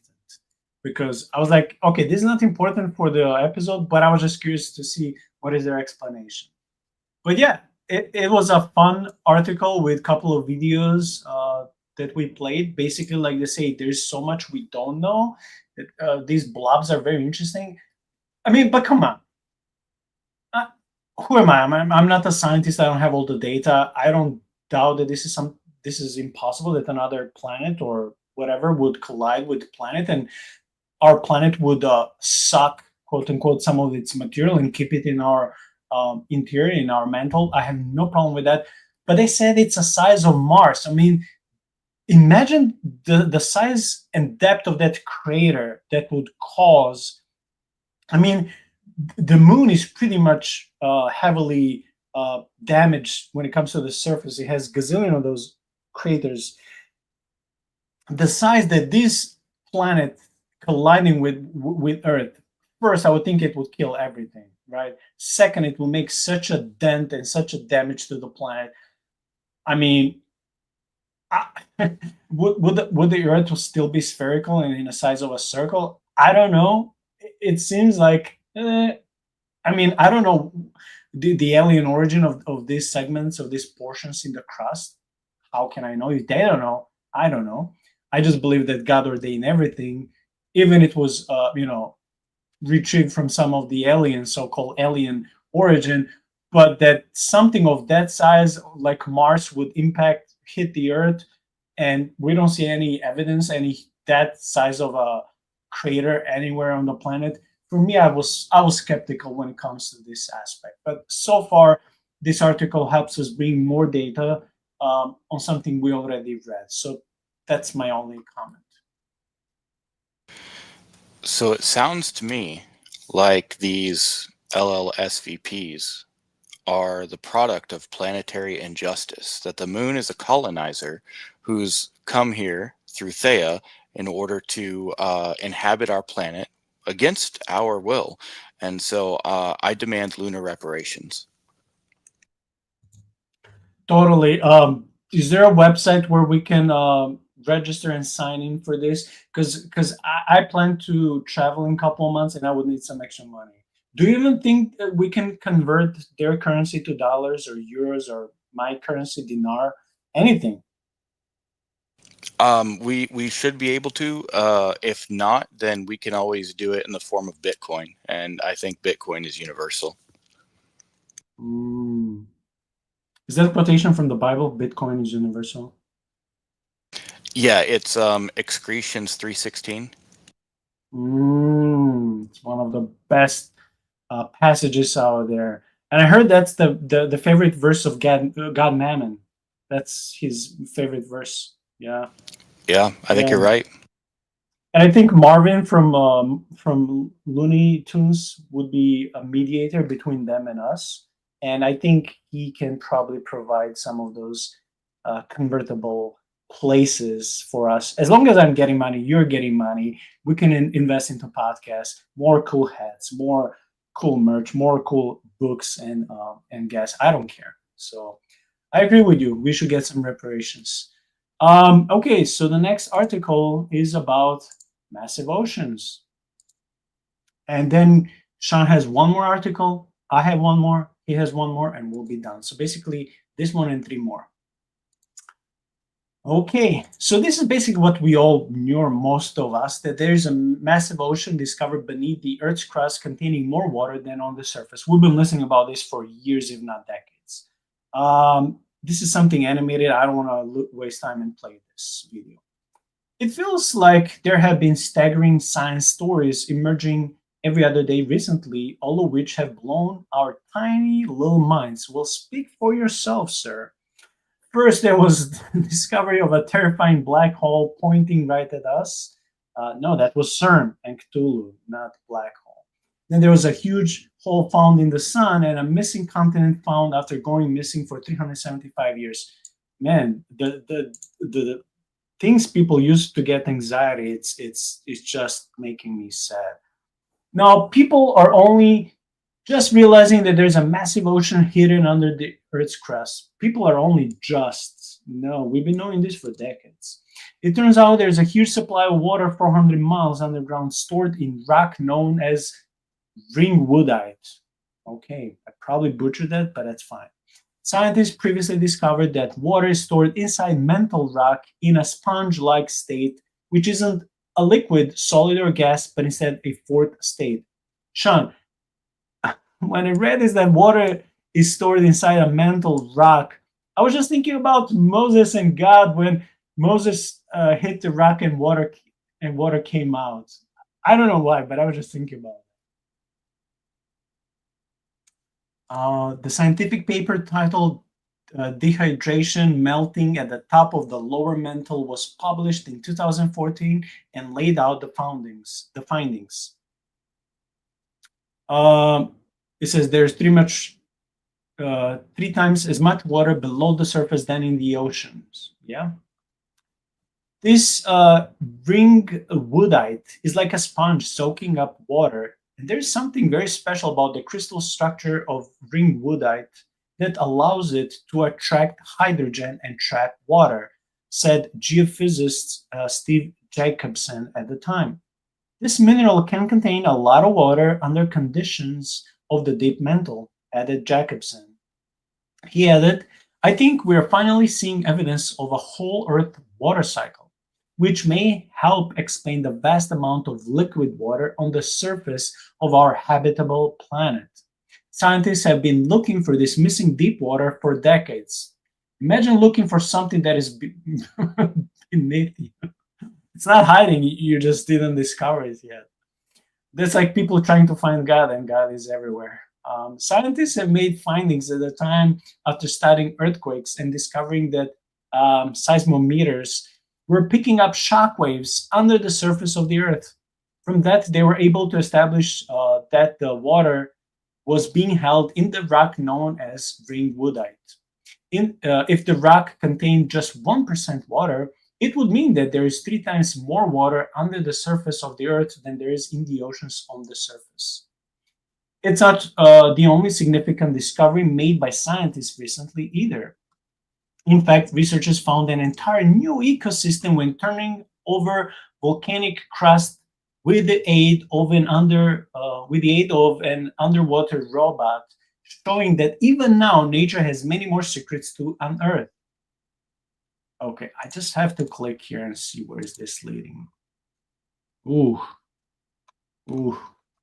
interesting. I don't know if we should cover that article too. Okay, we'll see. Oh, well, it's the end of this article, which was super short. So maybe I'll click share and show this one too. I didn't plan, but it seems too cool to skip. Okay. Never before seen ecosystem discovered thriving beneath ocean floor. Wow, I'm already excited by the title. Let me click play.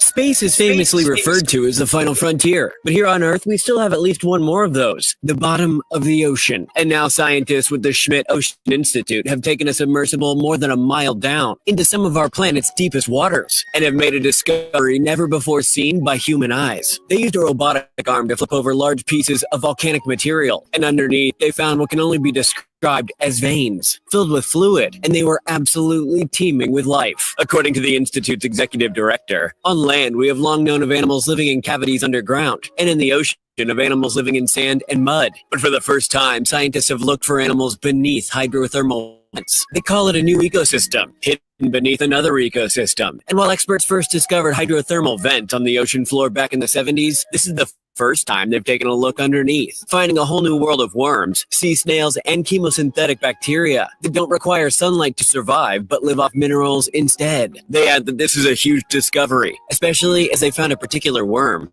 that actually travels through the vents and colonizes new areas, using them as a roadway.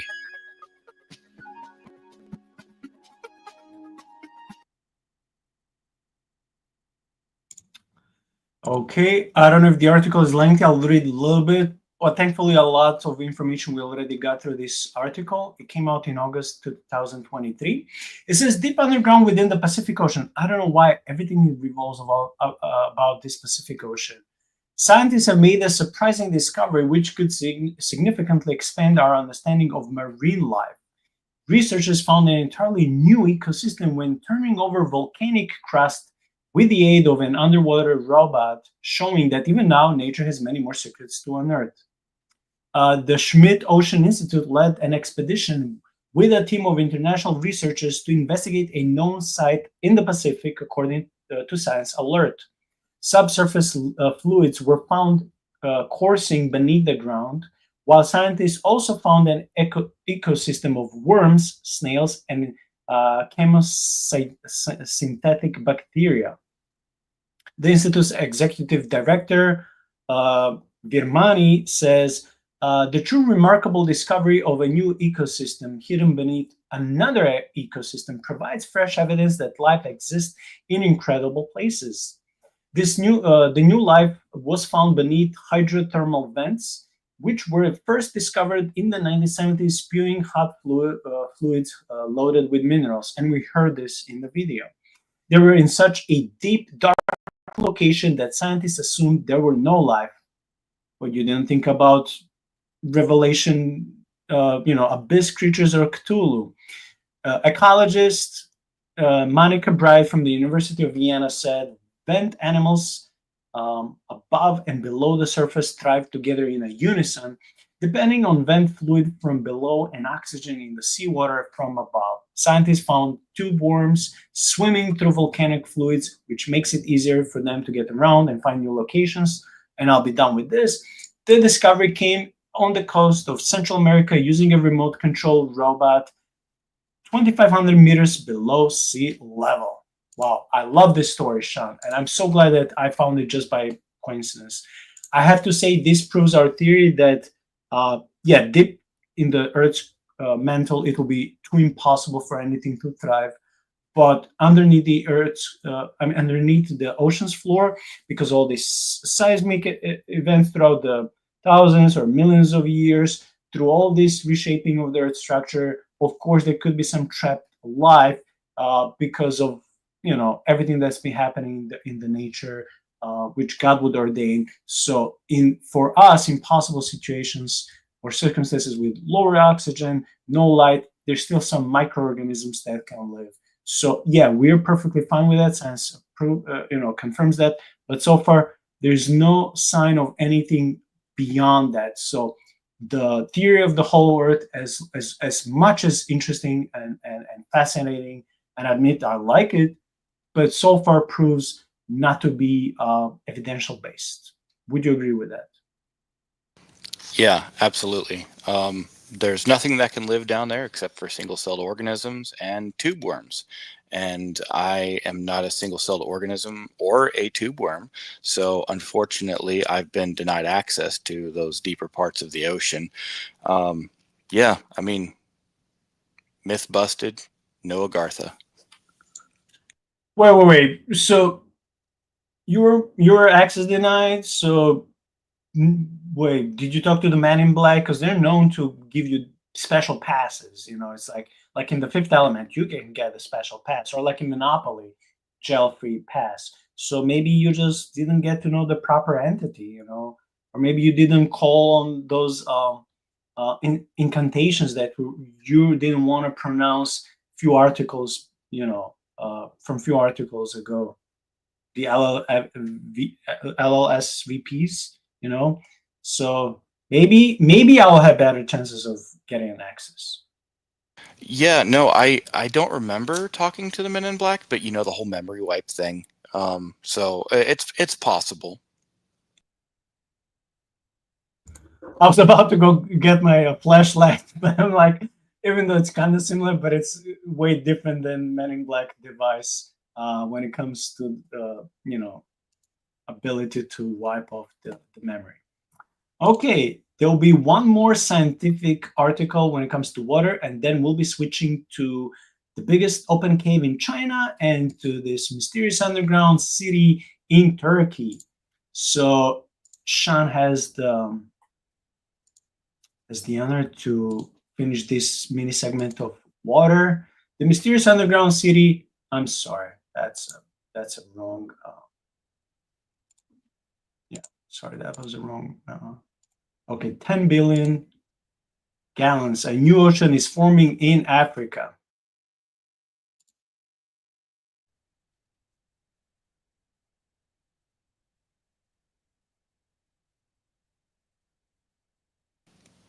Am I back? Your video is frozen, but I can hear you, so you're good to go.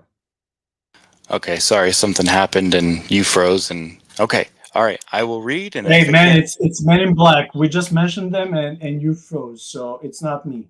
Oh, we that have you back. The blood of Jesus prevails. Those Men in Black had nothing unusual. Amen. Be gone, Satan. All right. Okay. Earth's oceans, party of five, sitting together at the salty dinner table that is the globe. There's the Pacific, Atlantic, Indian, Arctic, and Southern Oceans, mingling, reveling, occasionally roiling. What is roiling? Uh, but sometime in the very distant future, there may be a new guest, a sixth ocean.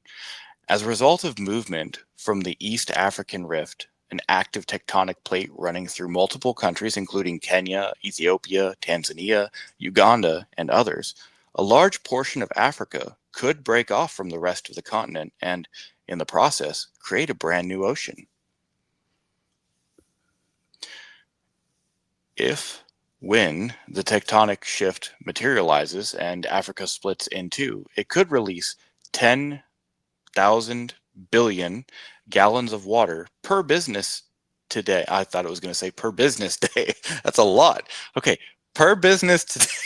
It take the weekends off. So yeah. So per business today. Hence the addition of a new ocean. Continued. The African continent is undergoing a slow, monumental split due to tectonic plate movements in the Afar Triangle. A new ocean may, for millions of years from now, reshaping global geography and ecos. Is it just me, or does that not sound right? A new ocean may, for millions of years from now. Oh, a new ocean may form. They missed the M. No, bad editors. Okay, a new ocean may form millions of years from now, reshaping global geography and ecosystems. The East African Rift System, marked by the Nubian, Somali, and Arabian plates, is the epicenter of this shift. A 35-mile rift in Ethiopia, formed in 2005, exemplifies this ongoing geological process. Of course, such a colossal continental shift would cause untold tragedy for humans, displacing myriad people, destroying cities and countries, and literally reshaping the world as we know it. That is, though, if humans are still on the Earth in the millions of years from now when this happens. On the other hand, there might be some upsides, BT added. A new ocean could unlock economic opportunities for landlocked nations like Uganda, Uganda and Zambia, offering new coastlines, ports, and trade routes that redefine regional commerce, not to Han, mention new Han, ways. do you plan to be here in a few million years? Oh, of course, after Jesus comes back and we reign on the earth. Yeah, absolutely. Okay, so then you can pray against this continental drift and splitting in half. We don't want our African brothers and sisters to be suffering, being you know distance from their families and friends. Imagine from one Africa now we have two Africas, right? Well, so the unfortunate thing is myriads of people will inevitably die, but the upside is beachfront property. So, of course, the capitalist system is going to push forward with this. All right. Okay, not to mention new waves. The sixth ocean's emergence will foster unique marine ecosystems and biodiversity, creating new avenues for scientific research into ocean evolution and ecological adaptation. Luckily, we've got millions of years until it all goes down. Nothing to worry about now.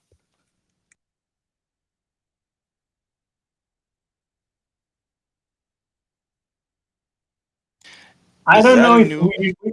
yeah, I think they put two articles in one. Hawaii sinking back into the ocean. Now what? Well, now what? They'll be all moving to Europe or America. I mean, it is what it is. I don't think because we're getting close to 2 hours. I don't think we need to read that one. But wow, 10,000 billion gallons. A new ocean is forming in Africa. I don't.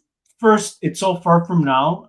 I mean, I understand for people living there that this is alarming them, especially if you see literally with your own eyes, like in movies, a huge rift, before you opening. It reminds me of Korah's rebellion in the Old Testament, how God opened the earth and swallowed them. But this is not closing.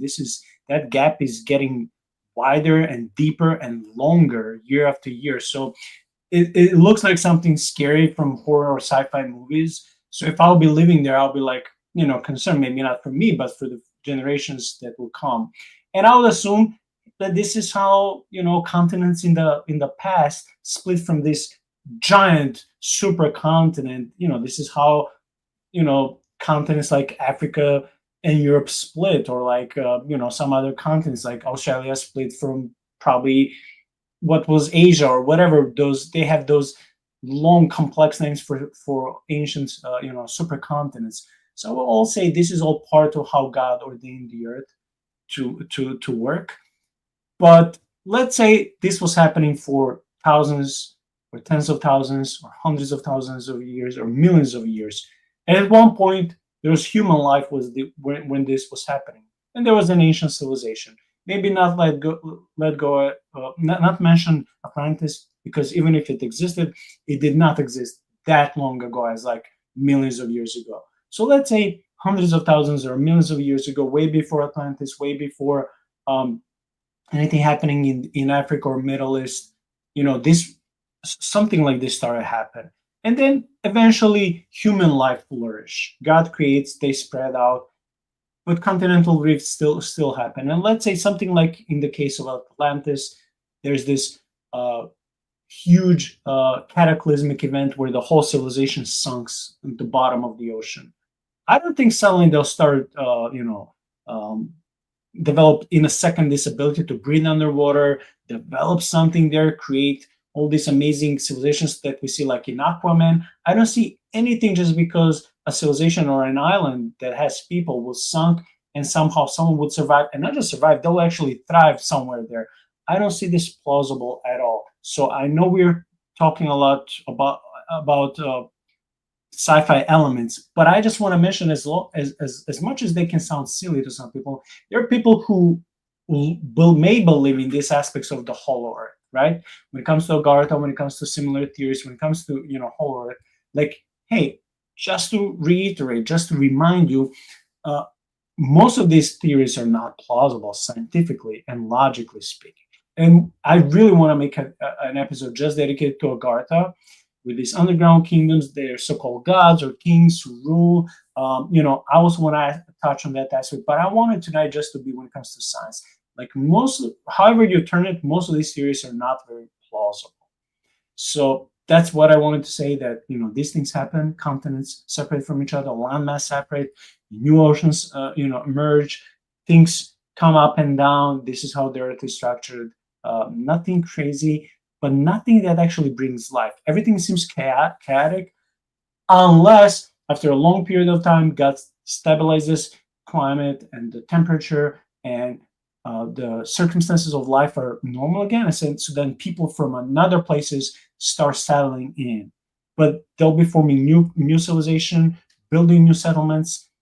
It's not like the old people will somehow reemerge from the ocean and like attack the new people, or maybe mate with them and there'll be a new civilization.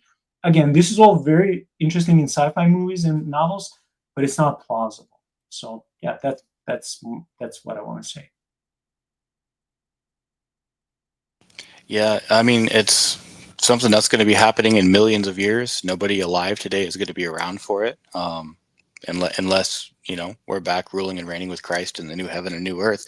In which case, it's not going to be doing that anyway, because Christ is going to be like, nope, get back here. So yeah, continents just aren't going to be doing their own thing.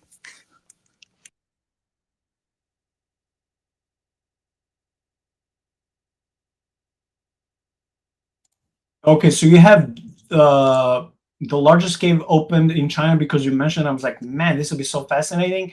And then I'll finish with this underground city in Turkey that was built long ago, and we'll be done. Because honestly, we've been reading a lot about the Earth's mantle, continents, oceans, underwater possibility for life. So this will be a nice change of the topics before we end the episode for tonight. So these are the last two articles are very plausible, very possible, very logical and normal for human life, but they don't go as deep.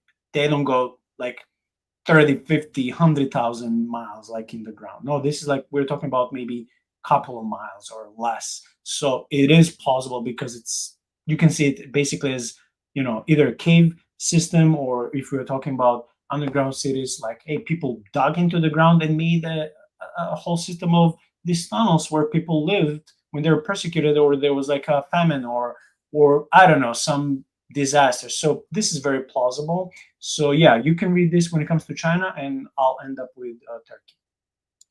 All right. The largest cave opened in China. A team of speleologists, we'll go with it, accidentally came across a huge cave system in Chongqing province, China. I have no idea. The cave turned out to be so large and closed off from the outside that it has its own microclimate with its own weather, levels of vegetation, even its own little cloud. The speleologist, nope. This area has been known for its caves. Most of the small caves nearby were used by miners for nitrate extraction, but have never been properly explored. A team of speleologists managed to conduct the first studies on the study of one of the largest caves in the world. Okay, my words are not wording. A team of speleologists managed to conduct the first studies on the study of one of the largest caves in the world, make basic measurements, draw topographic maps, and finally capture everything on camera.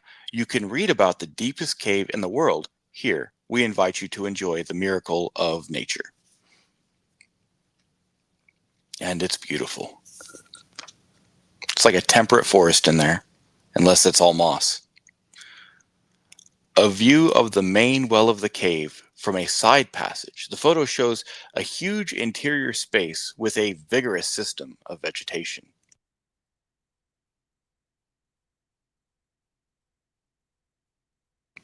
A speleologist descends to the bottom of the entrance well. This is one of the first photos of the Chinese giant. Yeah, that's insane that he's that small compared to the stuff. Like, that's ridiculous. The ascent of speleologist guide Duncan Collis from the cave system nope. This is the name given to the cave system, which they shouldn't have named it that. Call it like Cave Dave or something.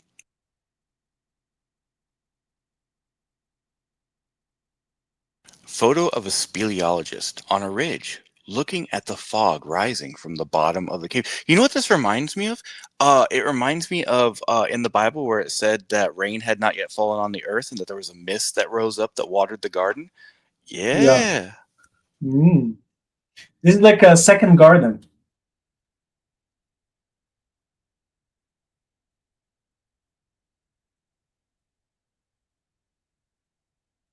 American speleologist Aaron Lynch wades through the raging flow of an underground river. I just want to say how you change your tone because it was getting very hectic and like nerve breaking, because she's like holding that rope for her life. So then suddenly you change the tone of your voice. So like, what the heck? Like audio drama. Like, okay, yeah, cool. I thought she was dying, so yeah. Too bad Amber is not with us tonight. She'll be like encouraging you to record for her audiobook. Yeah. Ooh, this is beautiful, man. Spooky and beautiful. Yeah. I would rather go. See, I'm such a strange person. I would rather go investigate those big obelisk places in Lebanon, or or like this mysterious cave or some old castles in Europe than like, oh, let's go travel to Rome or like Paris. It's so romantic. I'm like, I don't care. Let's go to Hawaii. We can swim. I'm like, I don't care. I'd rather go to somewhere like this. I don't know why, but that's me. They need to build a church in that. Like, it's Yeah. beautiful, and I'm sure the acoustics are amazing.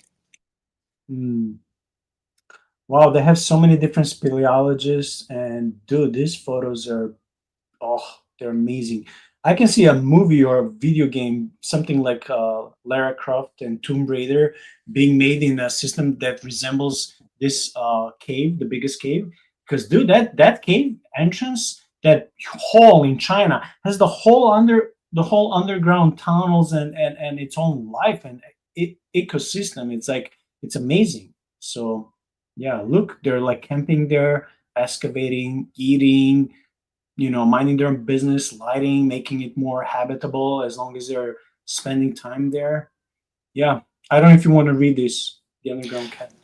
The underground camp is equipped with everything necessary for life: hot tea, food, and hammocks for sleeping.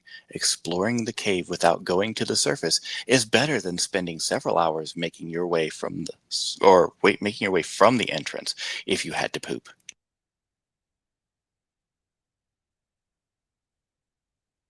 Again, Aaron Lynch, this time not dying, looks into the void of the unknown at a depth of 240 what, Aaron?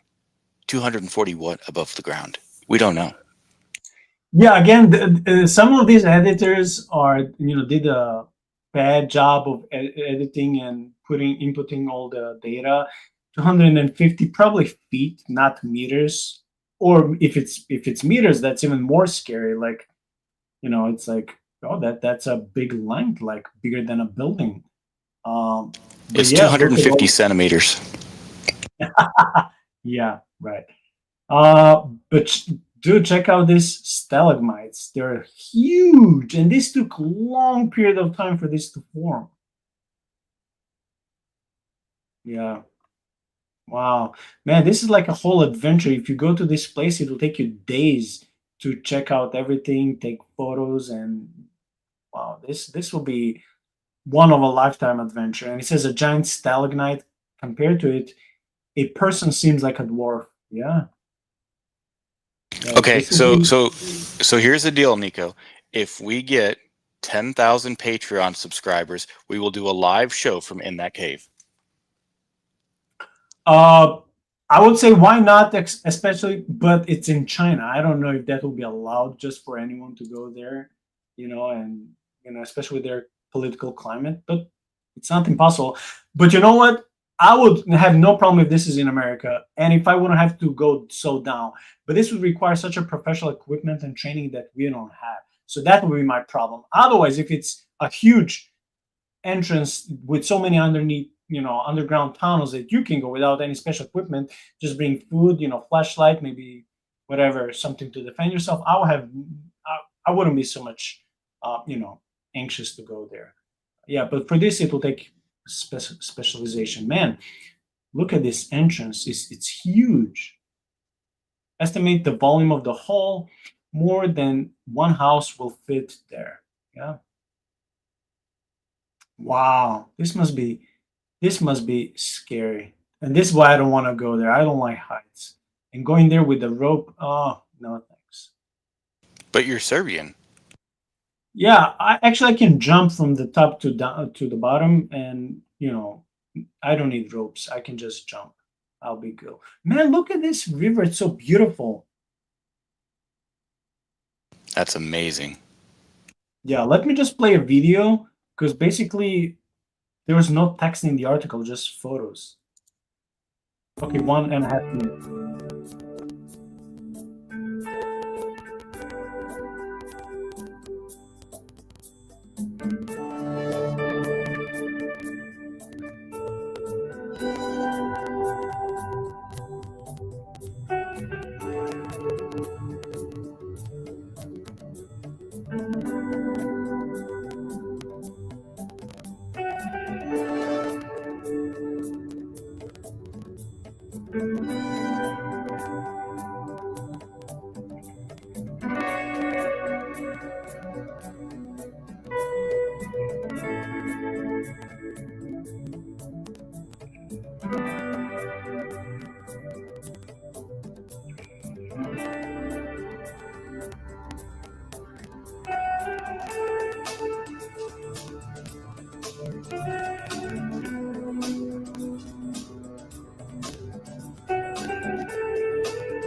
Okay, so I was Googling to see 37 kilometers is about 23 miles. That's the length of the whole cave system. So it's not just deep, it's also very long. So I would say it is plausible that someone could have lived in a cave system like this, provided there was like um, maybe not in all their depths of all the cave system. And back in the days, I wouldn't even know if they'll have equipment to go all the way there, but somewhere, it's some level of the depth of the cave system, because they will come out, they will hunt, they'll have fire, they'll have like whatever, they'll be hiding from the bad weather, from disasters, from wild animals. I have no problem believing that this is normal, right? This is how our ancestors were living. So even if in their bigger depth of the cave system, I would say it's still life is plausible. But again, we're not going to the depth of those first several articles that scientists were covering when it comes to the Earth's mantle, all those the Earth's crust, continental shifts, ocean's bottom. That goes way below this. So now we're switching to the last couple of articles where life is, of course, it's very plausible. You can breed, you can go out, come in, you can hunt. There's life outside the cave system. So this is very plausible. It's not very friendly, but it's not impossible to survive there. By the way, I just want to say how mysterious and gorgeous that cave looks like. It just makes me almost want to go there.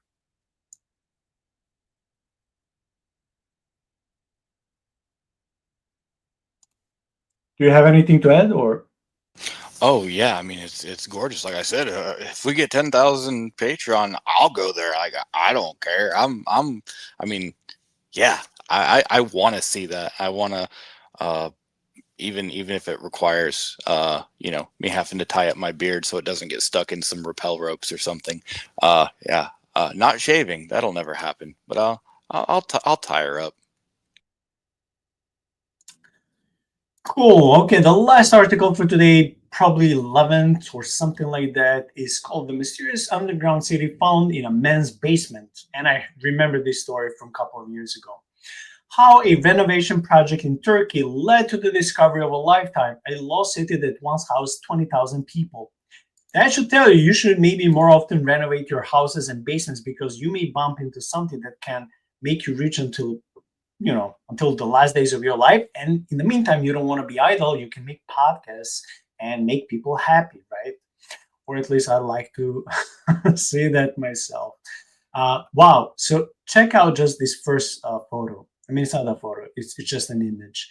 So we see the surface level of people normally working, minding their own business, and now layer after layer of these underground passages, stairwells, caves, and just underground tunnels where people will be hiding, going to church. We see here at the lower level a sign of the cross. We will see all these passages, tunnels, and chambers where people will be. See here on the left side, we see a white person in white, and people. This is almost like someone preaching. This could be a chapel or a church.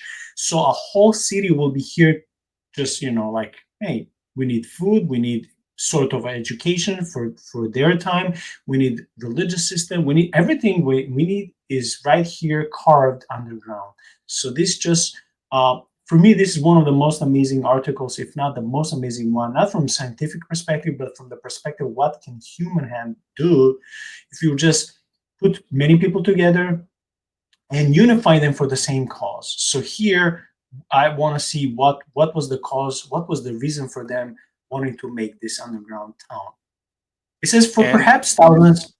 Yeah, go. Oh, I was gonna say, and because they're Christian, they didn't dig too deeply or too greedily, and so they didn't encounter the Balrog. Like the meme, yeah. Well, I hope they're Christians. We'll see. For perhaps thousands of years, local Cappadocians retreated underground when enemies approached. Their subterranean city, illustrated here, was rediscovered by accident. We live cheek by jowl with undiscovered worlds. Sometimes the barriers that separate us are thick, sometimes they're thin, and sometimes they're breached. That's when a wardrobe turns into a portal to Narnia, a rabbit hole leads to Wonderland, and a Raquel Welch poster is all that separates a prison cell from the tunnel to freedom. Those are all fictional examples, but in 1963, that barrier was breached for real. Taking a sledgehammer to a wall in his basement, a man in the Turkish town of Derinkuyu got more home improvement than he bargained for. Behind the wall, he found a tunnel, and that led to more tunnels, eventually connecting a multitude of halls and chambers. Oh my gosh, Shaun, I totally forgot, and now it could be late. I remember last year watching this video of someone in the jungle or forest finding a little hole, and then underneath that hole finding so many stairwells, and that stairwells leading to chambers and other stairwells, and it was so deep and so vast, and he didn't find anyone. And then by the end of everything he went through, he found like a closed door with it was like a chain and a lock. So someone was there in modernity because of those tools and locked the entrance or some door. And I'm like, dude, but what about, forget that, what about all this previous diggings and who built those stairwells and those huge chambers in the forest? Like there was a small passage underground, or was it in a tree trunk? It was so hidden, and who built this and for what reason? And I didn't even think about it just now when I started reading this article. Are you familiar with the story, with the article I just mentioned? I'm not, but it sounds like there were dwarves there. Oh yeah, for sure. They originated before hobbits, so that's where Tolkien went and stole the story, for sure. Yeah, it was a huge underground complex abandoned by its inhabitants and undiscovered until this fateful swing of the hammer.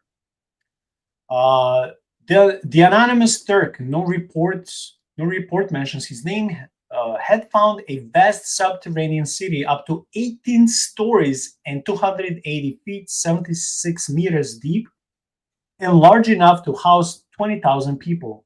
Who built it and why? When was it abandoned and by whom? History and geology provide some answers. Geology first. Derinkuyu is located in Cappadocia, and we know this place because of the Cappadocian Fathers, a region in the Turkish heartland famed for the fantastic, I don't know what is this word, cragginess of its landscape, which is dotted with so-called fairy chimneys. Those tall stone towers are the result of the erosion of a rock type known as tuff, Tuff, created out of volcanic ash and covering much of the region. That stone, despite its name, is not so tough. Taking a cue from the wind and rain, the locals for millennia have dug into their own holes in the soft zone for underground dwellings, storage rooms, temples, and refuges. If you guys read ever Hobbit, this is how the first sentence in the first chapter starts. There was a hobbit who was living in a hole. So wow, this is fascinating. Cappadocia numbers hundreds of subterranean dwellings. Man, they probably did not even discover all of them. With about 40 consisting of at least 2 levels, none is as large or by now as famous as Derinkuyu.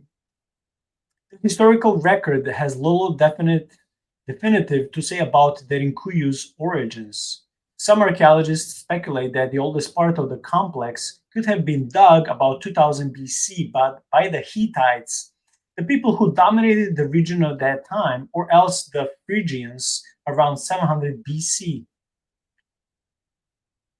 Okay, so first hypothesis is 2000 BC, so before Christ, by the Hittites, or 700 BC by the Phrygians. That's the second theory.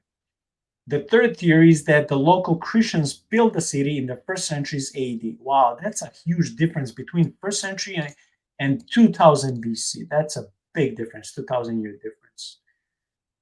This is the narrow passageway of Derinkuyu that was carved relatively easily from the soft local stone. Okay, so see, in my ignorance, I'll be like, wow, stone, this took a lot of time and effort, but this stone is softer. I didn't know there's differences in stones. I would think that all of them are hard. Whoever they were, they had great skill. The soft rock makes tunneling relatively easy, but cave-ins are a big risk. Hence, there's a need for large support pillars. None of the floors at Derinkuyu have ever collapsed. That's impressive. Two things about the underground complex are more certain. First, the main purpose of the monumental effort must have been to hide from enemy armies. Hence, for example, the rolling stones used to close the city from the inside.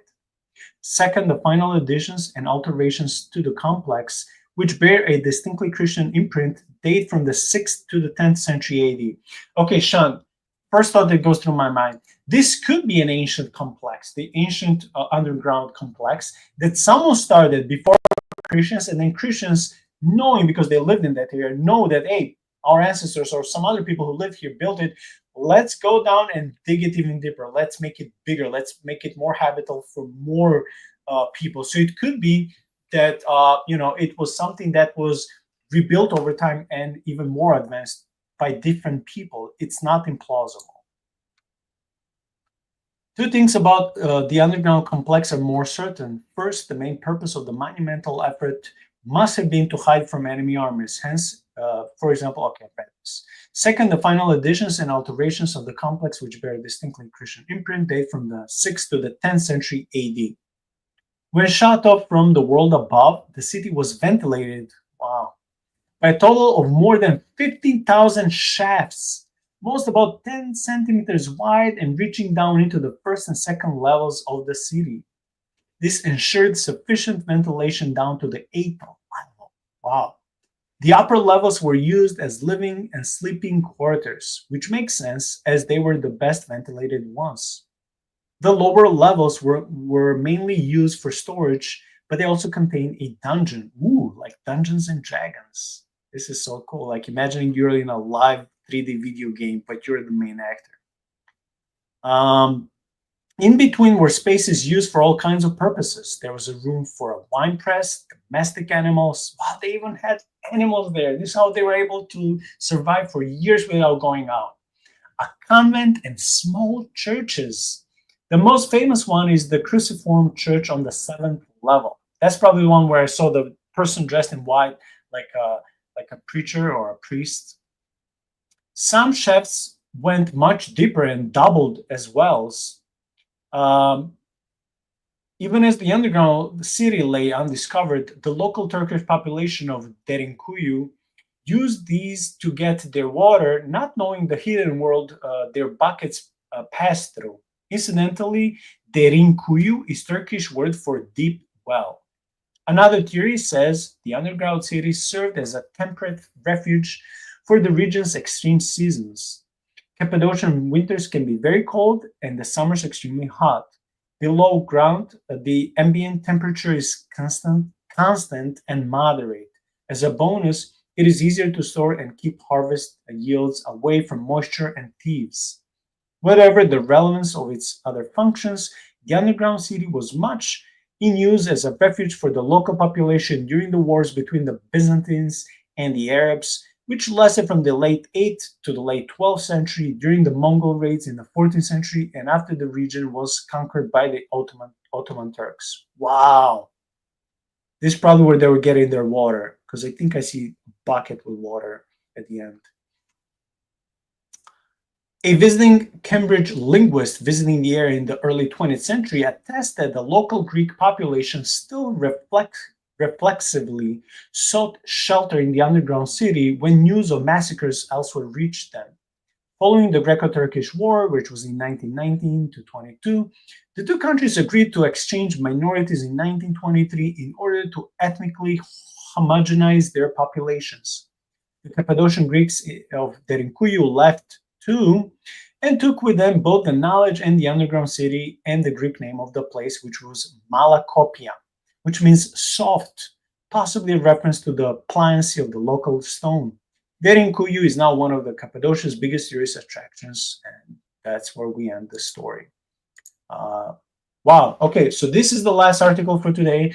I'm sorry we went over 2 hours. For people who don't like long episodes or were impatient, it's because we kept having fun and having so many cross references and finding articles and discussing about them, even though neither Shaun nor me are scientists and experts, but we still like exchanging ideas and learning about the mysteries of our planet. So yeah, last two articles, last two themes of the underground cave in China or underground town in Turkey, or one of them. This was the biggest one, but there are many of them, are perfectly fine because we're speaking about the length that will be at most few hundred meters or 700 feet in the ground, perfectly fine, no problem. But still, when it comes to the scientific aspect, which was the 3/4 of this episode, something hiding, people being able to live, or the whole civilization deep in the underground, or the earth being hollow, there's still nothing that supports that theory. Unfortunately, it may suck for some people. I love sci-fi, I love fantasy, but there's nothing that supports this theory. That's basically my conclusion, as well as this Sunday evening, Carrie and I will be continuing dissecting this book called God of the Gaps. We'll be talking about biblical genealogies and why you shouldn't use them to determine A, age of the earth, and B, Jesus's return. So yeah, these are my concluding thoughts. Very modest, very short. Shaun, you have the honor to conclude the episode as always. All right. So I just want to echo those sentiments that unfortunately, it's just not feasible for there to be any sort of habitable zone deep within the earth, based on everything that we know about temperature, pressure, all those things. You're just not going to do it. But within the crust of the earth, which is obviously the area that we live on, there are multitudes of places where you could squirrel away a population, and perhaps there are populations of people living in certain areas like the cave found in China that we just haven't explored yet. So it's I think that it would be good to hold out the potential of there being undiscovered species of beetle or spider, and maybe groups of people that live in these caves and forage up on the ground. They just don't interact with people very much. So but yeah, an idea of a super advanced civilization that lives deep within the core of the earth, that's just nonsense from my point of view. Yeah, indeed. But again, let's leave some room for doubt and being open-minded when we're dissecting the very interesting topic of Agartha and these supposed underground ancient civilizations with their gods and kings. And unless I'm wrong, this comes primarily from the Buddhist or Hindu aspect, even though they could be different religious and cultural aspects from different parts of the world. But from what I understand from reading about this a year or two ago, is that when it comes to Agartha, it comes more from the Asian view of these, underground civilizations. And maybe they're not that deep. Maybe in their understanding, it's very plausible for people and civilizations to live there, like in this underground city of Turkey. We'll see. I'm looking forward to that episode. God bless you all. Thank you for those 2 super chats. Thank you, Shaun. Again, we will see you with Carrie in 2 days. And hopefully next Friday, Ben is coming back with us.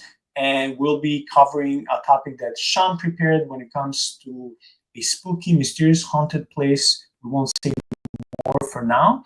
We'll wait for all of us to meet together, 3 of us, and share this topic when we go live next Friday evening. Thank you all. God bless you. Thank you all also for your prayers and kind comments. They mean a lot to me. In the way my words cannot always express, because again, it's so easy to get discouraged. It's so easy to compare yourself with someone else or to put your value or identity in the numbers, in clicks, in digits, in whatever, and you can get very discouraged. But thank you for moments like this. This is what gives me fuel, so to speak, to continue making this. So God bless you all. God bless you, Shaun. See you Sunday. Take care.